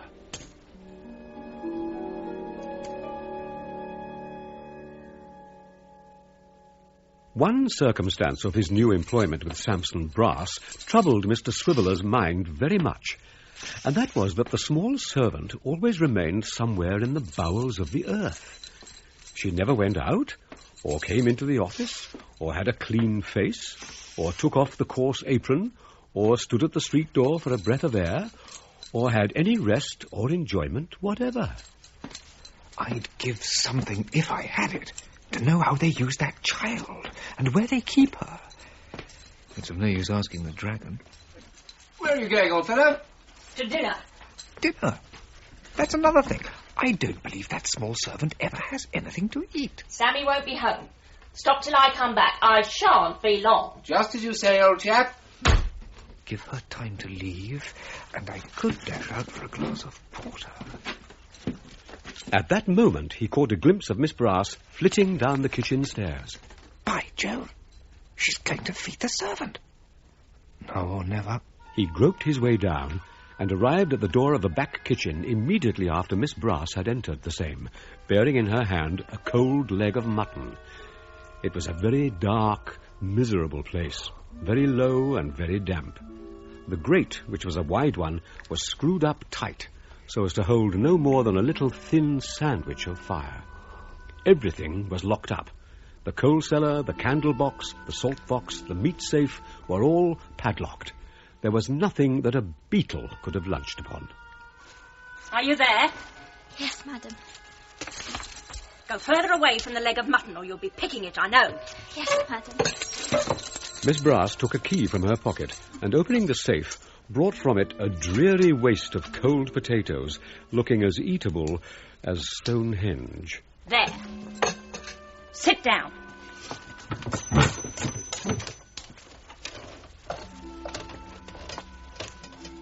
Now, do you see this piece of cold mutton? About 2 square inches? Yes. Then don't you ever go and say that you hadn't meat here. There, eat it up.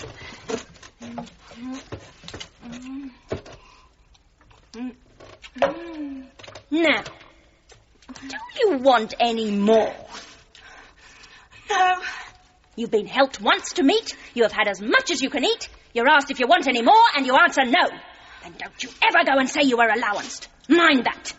It was plain that some extraordinary grudge was working in Miss Brass's gentle breast, for she suddenly darted forward and gave the small servant some hard blows with her clenched hand. Oh! Miss Sally then comforted herself with a pinch of snuff and ascended the stairs, just as Dick had safely reached the office.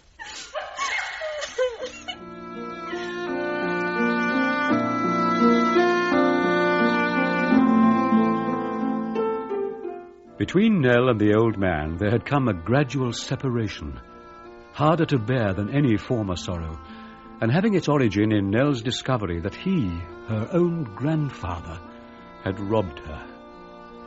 Every evening, and often in the daytime too, he was absent.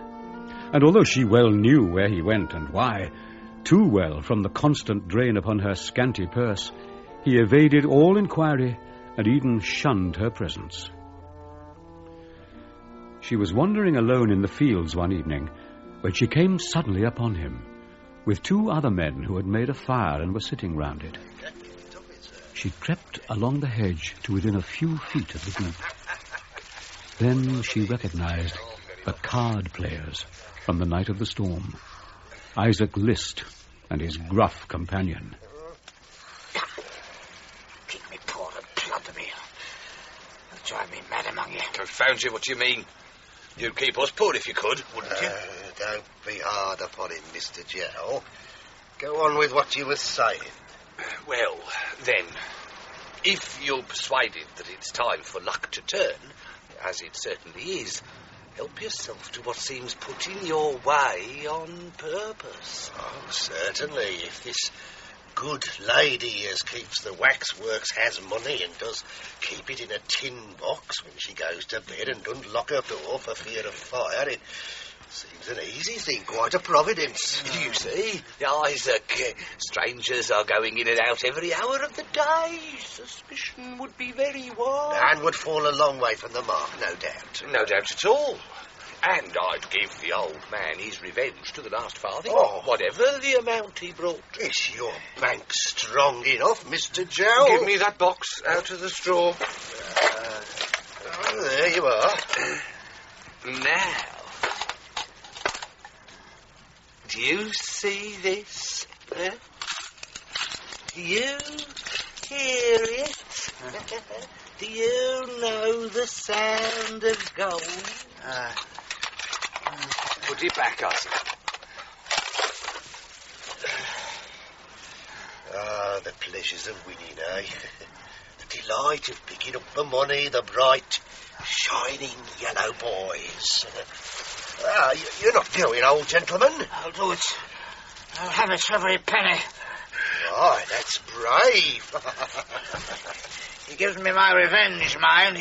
He stakes coin against coin. I'm witness. I'll see fair between you. Let's drink to it.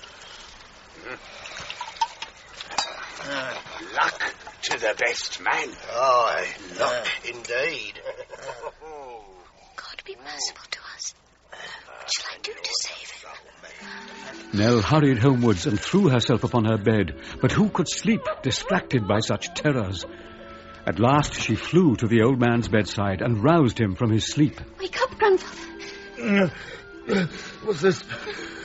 Nell! I have had a dreadful dream of grey-haired men like you in darkened rooms by night, robbing the sleepers of their gold. Up! Nell! What do you mean? I cannot sleep. I cannot stay here. This dream is too real. Up! We must fly. Tonight? Tomorrow night will be too late. The dream will have come again. Nothing but flight can save us. Up! The old man rose from his bed, his forehead bedewed with the cold sweat of fear, and made ready to follow her. She took him by the hand and led him on, through the narrow crooked streets, up the steep hill and past the old ruined walls. The night crept on apace. The moon went down. The stars grew pale and dim, and morning, cold as they, slowly approached. What's the matter here? Whoa there. Whoa. What are you stopping for? An old man and a young girl lying on the towpath.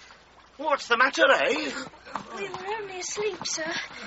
We've been walking all night. We're travellers to be walking all night. One of yours a trifle too old for that sort of work, and the other's a trifle too young. Where are you going? Birmingham? Yes, that is the place. You can go on the barge with us if you like. Aye. We're going there. Yes. Thank you. Thank you very much.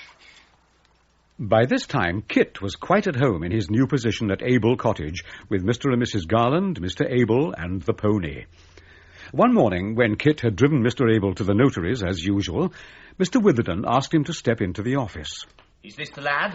This is the lad who now works for Mr. Abel here. I have been a stranger to this country, gentlemen, for many years, and on my return went with a darling object at my heart to visit a dealer in curiosities, for whom I believe this lad worked. But he had vanished. His possessions were all the property of an unpleasant character called Quilp, a client of the Brasses with whom I lodge, and I was stopped short by a mystery which I cannot penetrate.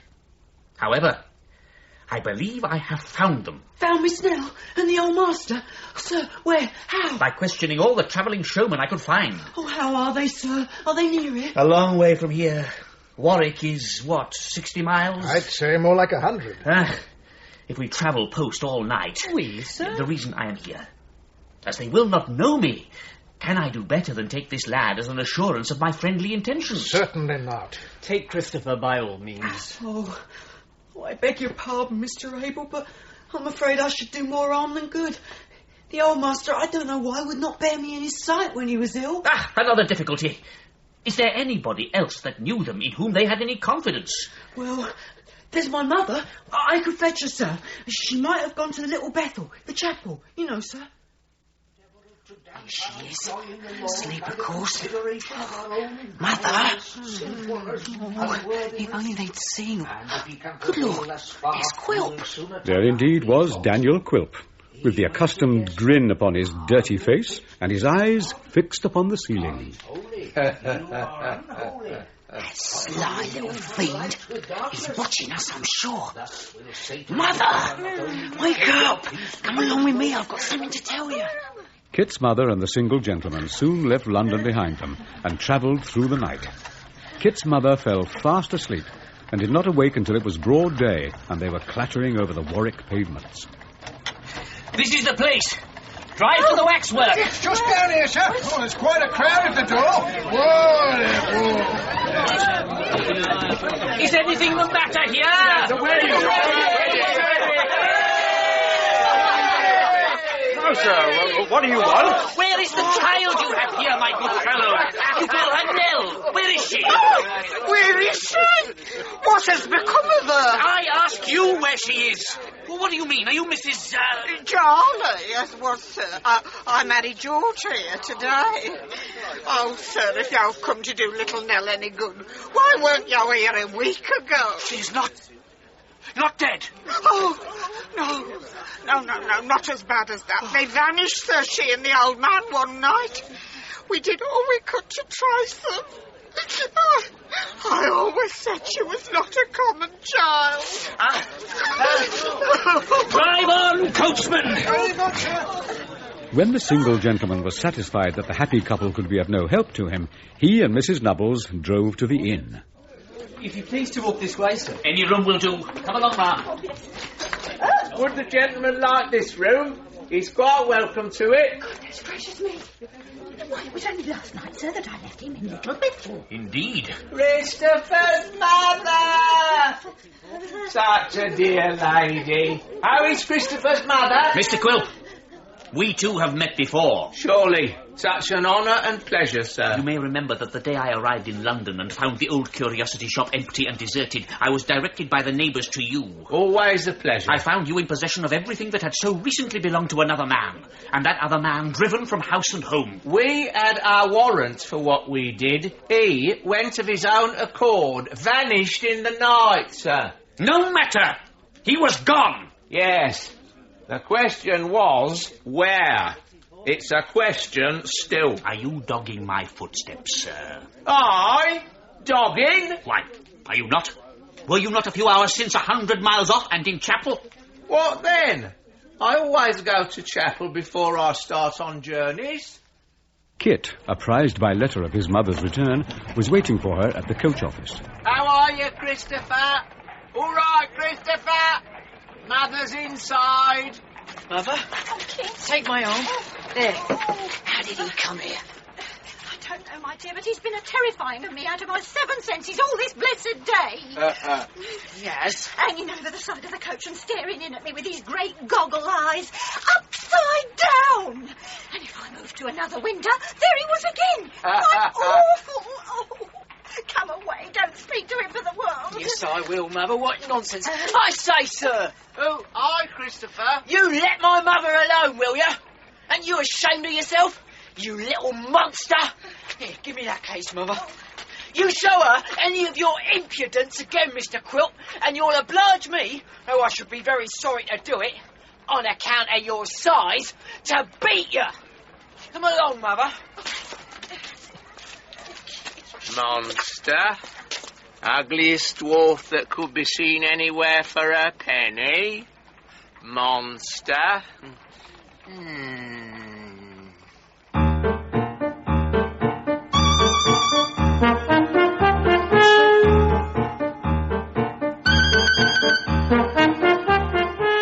The barge had taken Nell and her grandfather into the heart of the noisy city of Birmingham.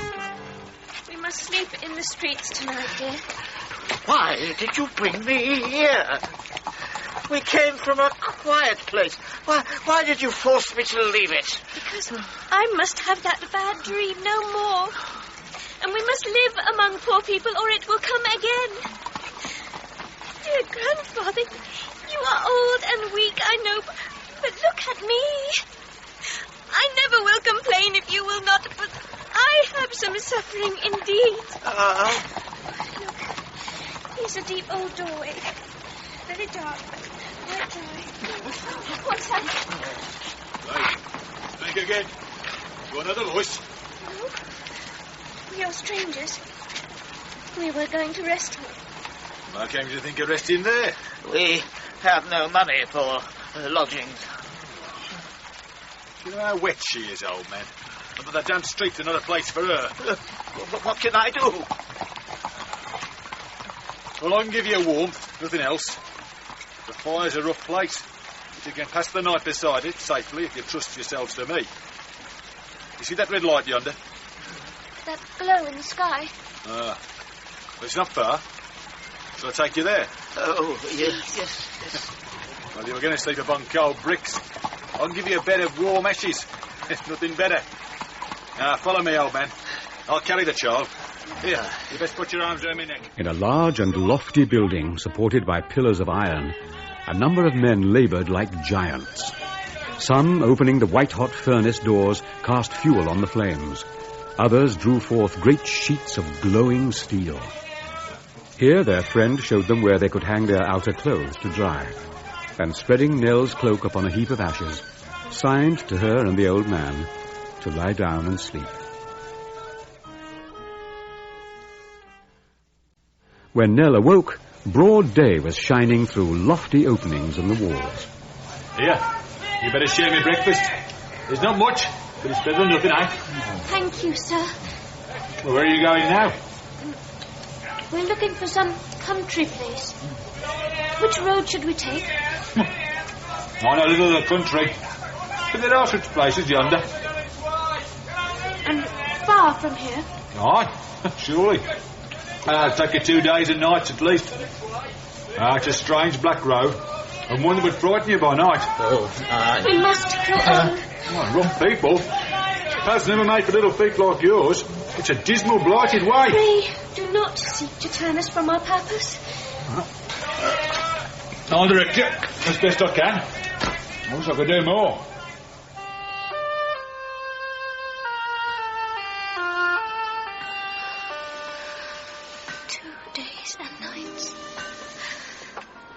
We shall be very slow today, dear.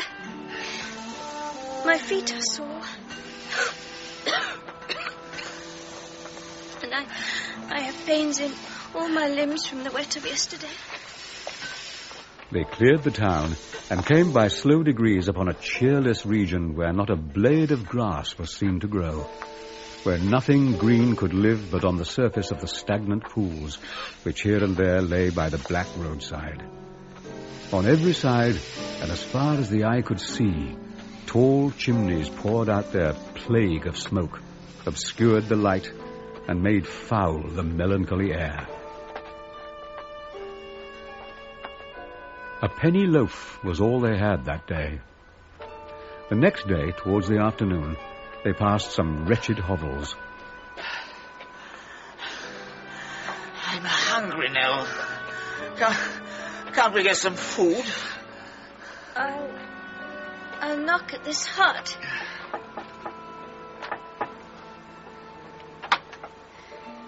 What would you have here? Charity, a morsel of bread. Do you see that bundle on the ground? That's a dead child. I and 500 other men were thrown out of work 3 months ago. That is my 3rd dead child. The last. Do you think I have charity to bestow? Be patient, dear. This is not a place to ask for alms. Evening was drawing on when they came to the busy town of Wolverhampton. At each door they were repulsed. They were dragging themselves through the last street when there appeared before them, going in the same direction, a traveller who leant upon a stout stick as he walked and read from a book which he held in his other hand. It was not an easy matter to come up with him, for he walked fast. Sir! Please, wait, sir. What's that? Who's there? Why? Oh, Mr. Martin. Nell, my child. Speak to me, Nelly, do. She's quite exhausted. You have taxed her powers too far, friend. She is perishing of want. I never thought how weak and ill she was till now. There's an inn up ahead. Do you take her basket, and I'll carry her there. Come.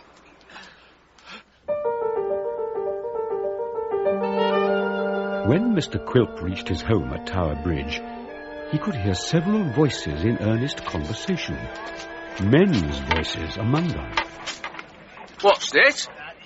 Do they entertain such visitors while I'm away? A very soft knock.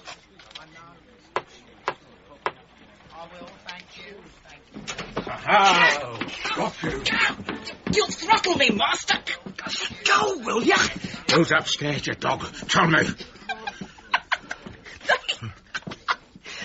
They think you're dead. Dead? No. Do they really, you dog? They think you're drowned. Not a word, not a sound, not so much as a creaking board. Drowned, eh, Mrs. Quilp? Thank you, Mrs. Ginnywin. I will have some more. Who knows, but he may be looking down upon us now. Oh, Lord. To think that I should be drinking his very rum. Seems like a dream. The search has been quite unsuccessful, then? Oh, quite, master. But I should say you'll come ashore somewhere about Greenwich tomorrow at ebb tide, ain't they? Oh, yeah, that's right, yeah. It would be a comfort to have his body. Oh, beyond a doubt. If we once had that, we should be quite sure. With regard to the descriptive advertisement, respecting his legs, now. Crooked, certainly. I think they were a little sour. What a vale of tears we live in. Legs crooked. I'll trouble you for a little more of that, ma'am. A question now arises with relation to his nose. Flat. Very flat. Aquiline! Aquiline, you hag! Do you see it? Do you call this flat, eh? Capital. Such an amazing power of taking people by surprise. And I'll just have the rum bottle, Mrs. Ginnywin. There. Not just yet, Samson. Good night. Good night, sir. Good night. Capital. Really, quite extraordinary. And you, gentlemen, have you been dragging the river all day? And yesterday too, master. Dear me, you've had a deal of trouble. Yes, sir. Good night! Whoa. So, you thought I was dead and gone, did you, ladies? You thought you were a widow, Mrs. Quilp. Indeed, Quilp, I'm very sorry. Who doubts it? But how could you go away so long without letting me hear anything about you? How could you be so cruel, Quilp? Cruel? Because I was in the humour. I'm in the humour now. I shall be cruel when I like. I'm going away again. Not again? Yes, now. I mean to go and live at the wharf in the counting house and be a jolly bachelor. You were a winner in anticipation. Damn me, I'll be a bachelor in earnest. Tom Scott! Where's Tom Scott? Wait there, you dog, to carry a bachelor's portmanteau. Master! Pack it up, Mrs. Quilp. You can help her, you dear old lady. Battle! Look sharp! I can be quite alone at the wharf when I have business on hand, secure from all spies, and nobody near me but rats, and they're fine, stealthy, secret fellows. I shall be as merry as a grig among these gentry. I'll look for one like Christopher and poison him. Yeah, but we must be mindful of business in the midst of pleasure, eh? I'll set on Brass and the beautiful Sally to devise a means of putting him out of my way.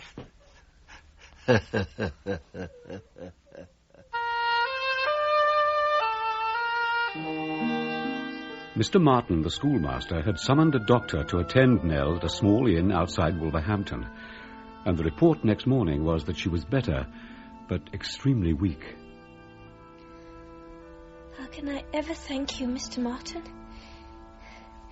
If we had not met you, I must have died, and he would have been left alone. Oh, we'll not talk about dying. I have made my fortune since you slept at my cottage. Indeed. Oh, yes. I have been appointed parish clerk and schoolmaster to a village in Shropshire at £35 a year. £35. I am very glad. I'm on my way there now. And I have an idea, Nell. As soon as you are stronger, you and your grandfather will accompany me, and I will endeavour to find you some occupation by which you can live. We shall be sure to succeed. The cause is too good a one to fail. Richard Swiveller, being often left alone in Mr. Brass's office, began to find the time hang heavy. His spirits were low in consequence of the marriage of Miss Sophie Wackles, previously understood to be saving up for Dick, to one Cheggs, who kept a market garden. I never nursed a dear gazelle to glad me with its soft black eye. But when it came to know me well and love me, it was sure to marry a market gardener. So he accustomed himself to play at cribbage with a dummy. My trick, I think, sir. I believe that small servant is looking through the keyhole.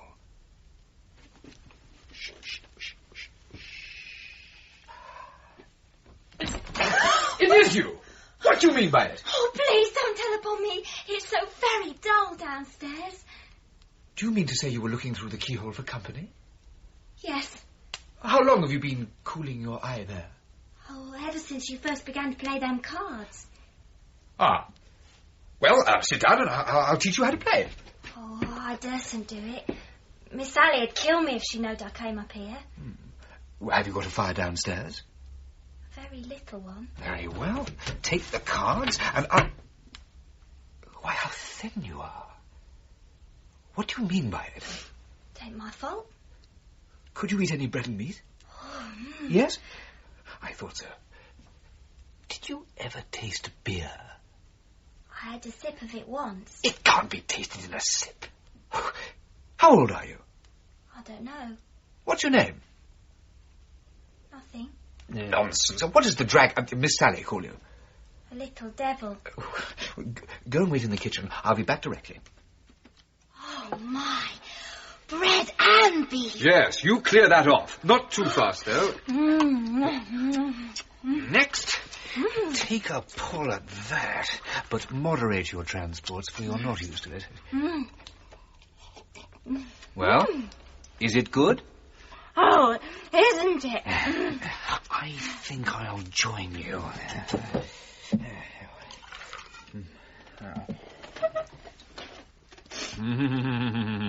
Well, now, I'll show you how to play cribbage, and to make it more real and pleasant, I shall call you the Marchioness. Do you hear? Yes. Then, Marchioness, your deal?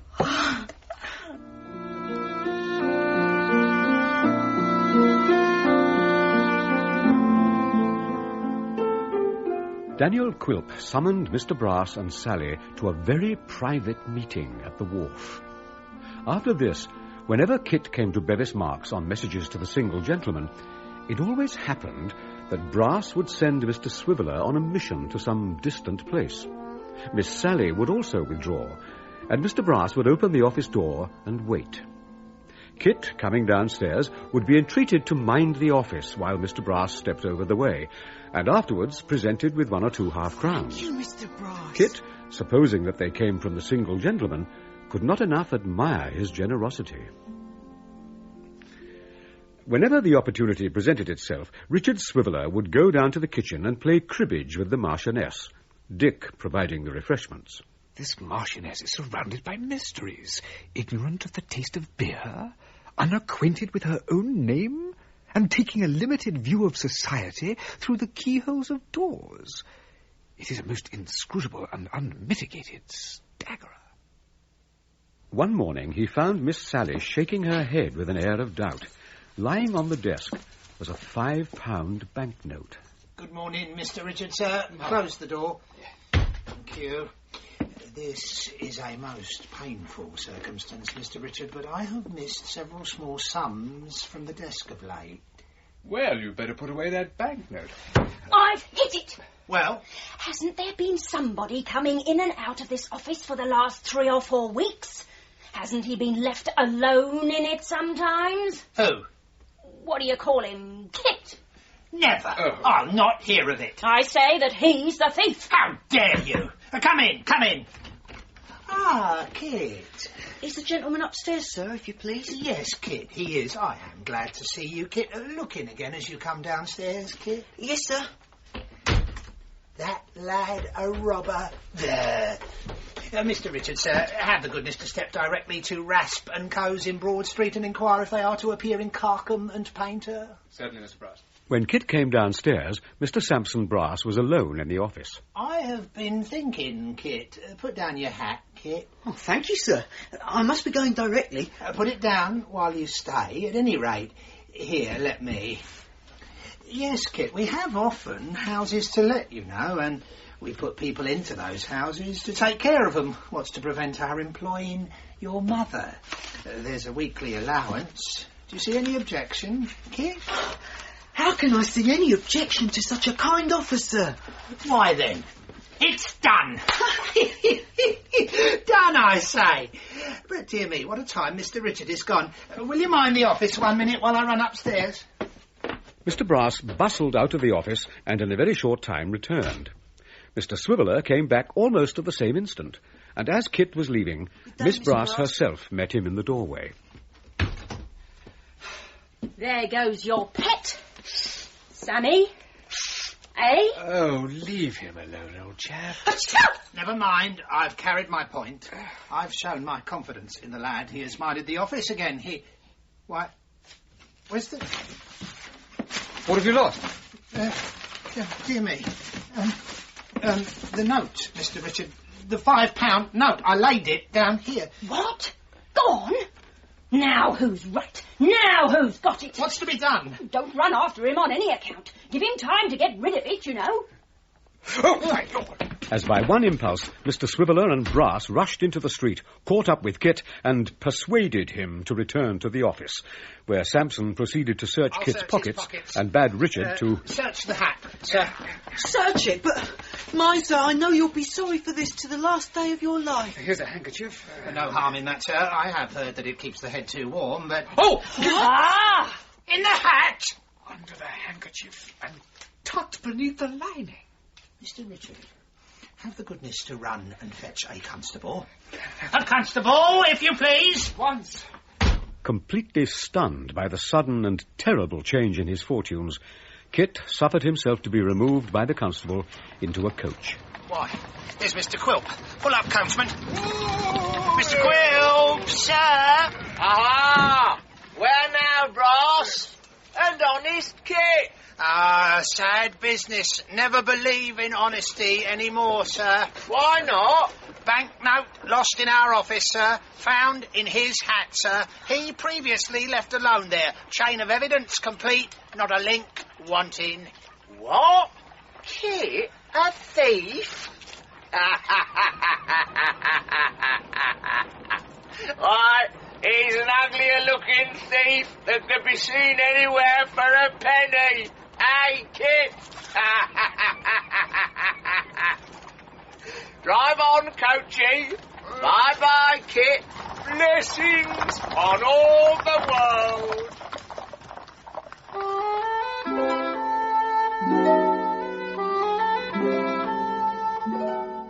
In Shropshire, it seemed as if Nell and the old man had finally found a haven with the kind schoolmaster, Mr. Martin. She needs rest. Too pale. Too pale. She is not like what she was. I will be patient and obedient, Nell. If you will let me stay, but do not steal away alone. Let me keep beside you. I steal away alone? That would be a pleasant jest indeed.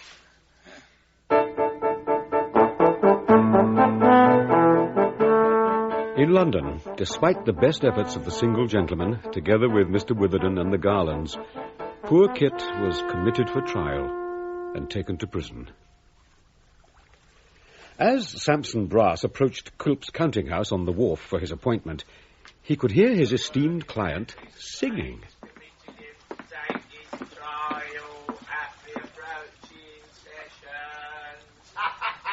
He's dreadfully imprudent. Drinking, I suppose. Hang him. I wish he was dead.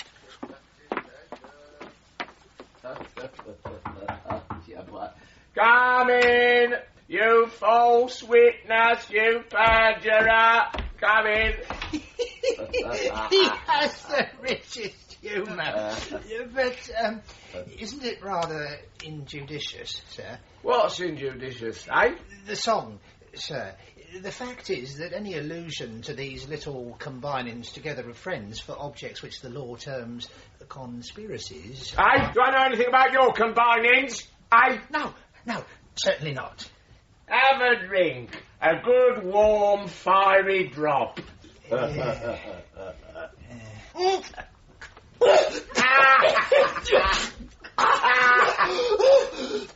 Here. Hey, what's happened to your lodger?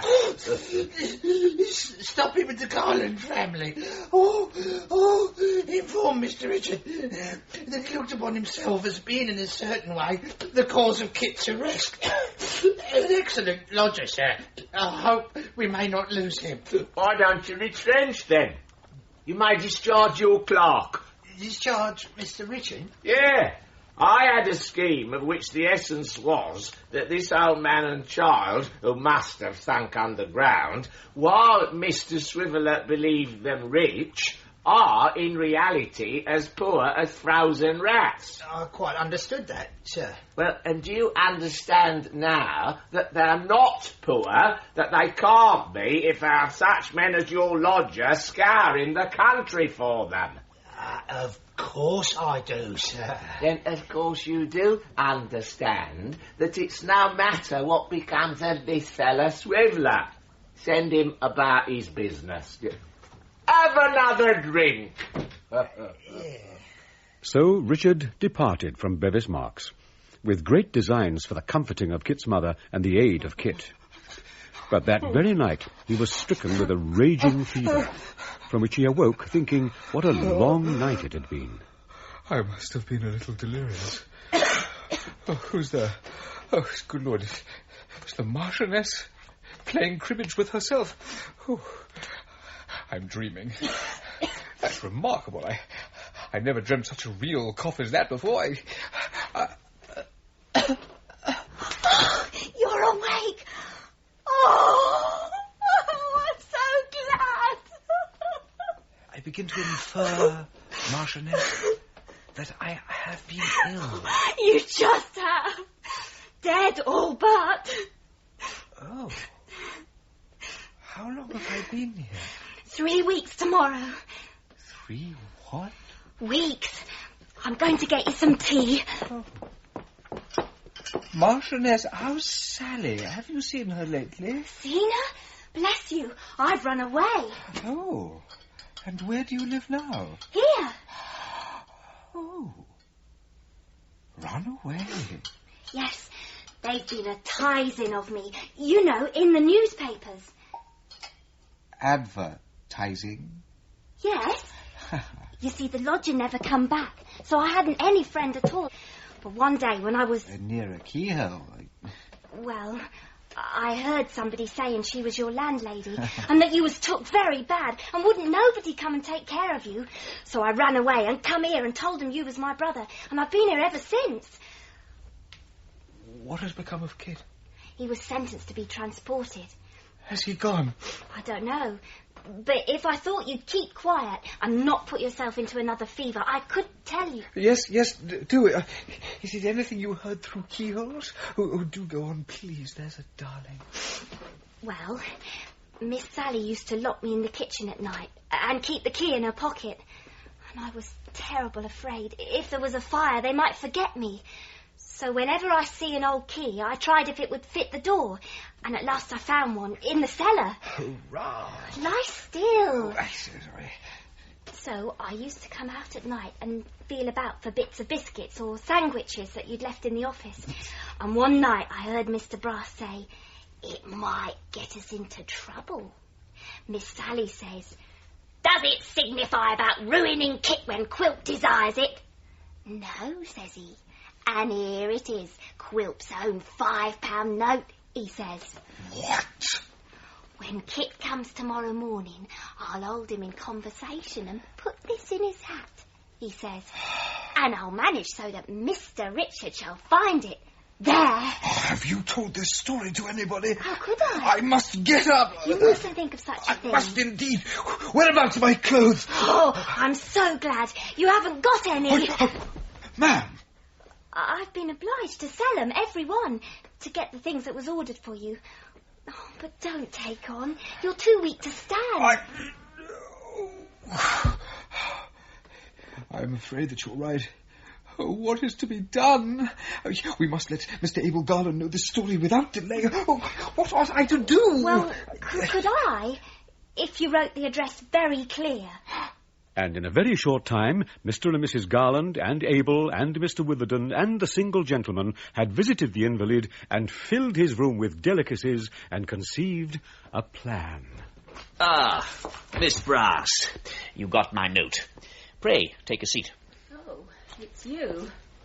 If it's about the apartment... Miss Brass is here, gentlemen. Come in. Mr. Witherden you know, and this gentleman is Mr. Garland. Miss Brass, you advertised a runaway servant? What of that? She is found, ma'am, last night. Well, you've got something into your heads about her, have you? Prove it, that's all. Is she here? No, but she is quite safe. Safe? Miss Brass, had it never occurred to you until she ran away that there were 2 keys to your kitchen door? 2 keys, one of which gave her the opportunities of roaming through the house at night and of overhearing confidential consultations. Among others, that conversation which you and Mr. Brass had on the night before that most unfortunate and innocent young man was accused of robbery. Come, Miss Brass, your plot is revealed. I have a proposal to make to you. There is a third party, a villain named Quilp, the prime mover of the whole diabolical device. For his sake, Miss Brass, tell us the history of this affair, and your own position will become much more comfortable. I am to accept or reject at once, am I? Yes. Well? Excuse me. Wait a bit. So the worm Brass has turned, eh? To save his own skin, of course. And the dragon? I mean, Miss Sally. She sat quietly while we were talking to her brother, and when we looked round, she had gone. Gone? Well, it's of no real consequence, as we have her brother's testimony, and he is safely secured by the law. And an application has been lodged for Christopher's release. Thank God. Now, Mr. Richard, as you are so much better, I may tell you a piece of news. I've been making inquiries about you. You are the nephew of Rebecca Swiveller, spinster, deceased of Chesterton in Dorsetshire. Deceased? Deceased. If you'd been another sort of nephew, you would have come into possession, according to the will, of £25,000. As it is, you have fallen into an annuity of £150 a year. But I think I may congratulate you even upon that. Sir, you may. Please, God, we'll make a scholar of the poor Marchioness, yes.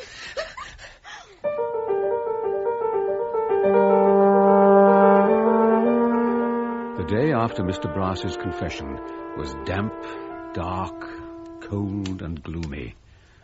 Down at the wharf, the fog filled every nook and cranny with a thick, dense cloud, obscuring objects at 1 or 2 yards distance.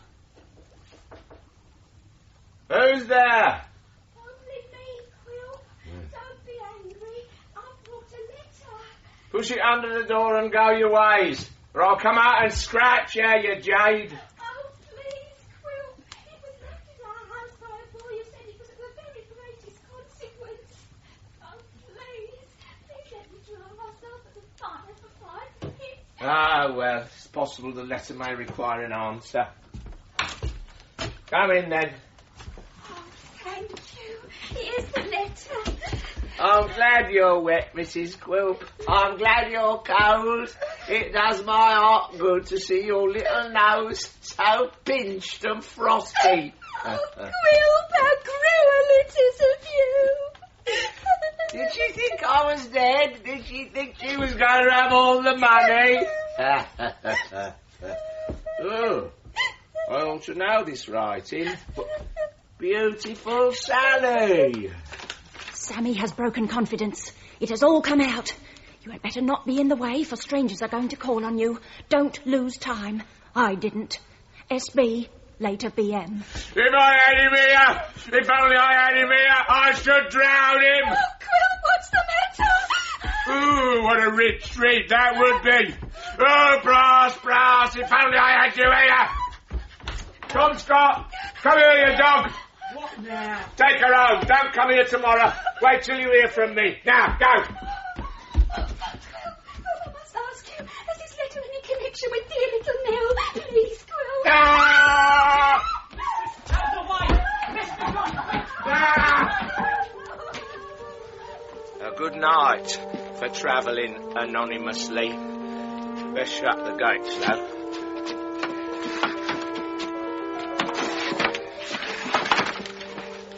There. Snug and fast. The fence between this wharf and the next is easily climbed, and the back lane shall be my way out. I'm safe while this mist lasts, I think. Time for a warm, fiery drop.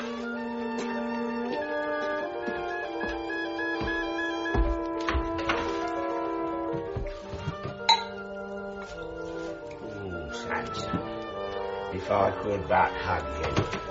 And you, sweet Kit, honest Kit, virtuous, innocent Kit, look to yourself. Where I hate, I bite. And I hate you, my darling fella, with good cause. What's that? So soon? And so eager. Until I'm quite prepared.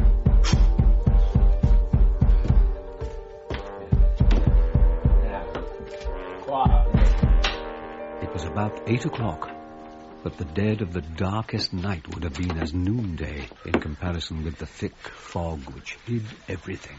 If they would knock again, the sounds might guide me. Yeah, it must be this way.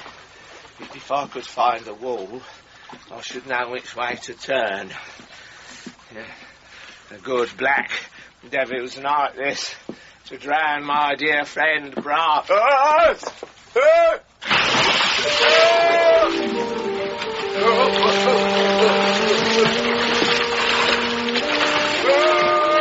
But the strong tide filled his throat and bore him on upon its rapid current.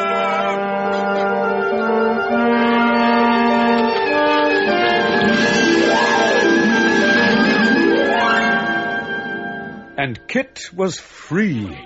When the first transports of the whole party at Abel Cottage had subsided, Mr. Garland called Kit to him. Will you be ready for a journey tomorrow, Kit? A journey, sir? In company with me and our friend in the next room. Can you guess its purpose? Miss Nell and... Yes.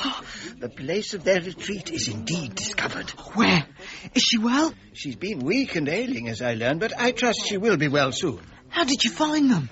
I had a letter from my brother, who lives in a remote village in Shropshire. It seems impossible, but it is there that Nell and the old man found their way. A bitter day. We shall have snow, I think. I trust Kit's well wrapped up. It's no weather to be riding behind. Are you a good listener? Like most other men, I suppose, if I'm interested. Let me try you, then. There were once two brothers who both fell in love with the same beautiful girl. The younger found this out, quitted the country and left his brother to be happy. The elder brother married her, but she was in heaven before long, leaving a daughter who grew to womanhood, gave her heart to one who could not know its worth, and died a widow of some 3 weeks' date, entrusting to her father's care 2 orphans, a son of 10 or 12, and a girl in whom her mother and grandmother lived again. The elder brother was now a broken man. He began to trade, in pictures first, and then in curious, ancient things. Now, the younger brother had been a traveller in many countries, and knowing something of the elder's plight, he settled his affairs, converted into money all the goods he had, and with honourable wealth enough for both, arrived one evening at his brother's door. The rest... The rest I know. Yes, you know the poor result of all my search. Pray God we are not too late again. Hark how the wind is howling.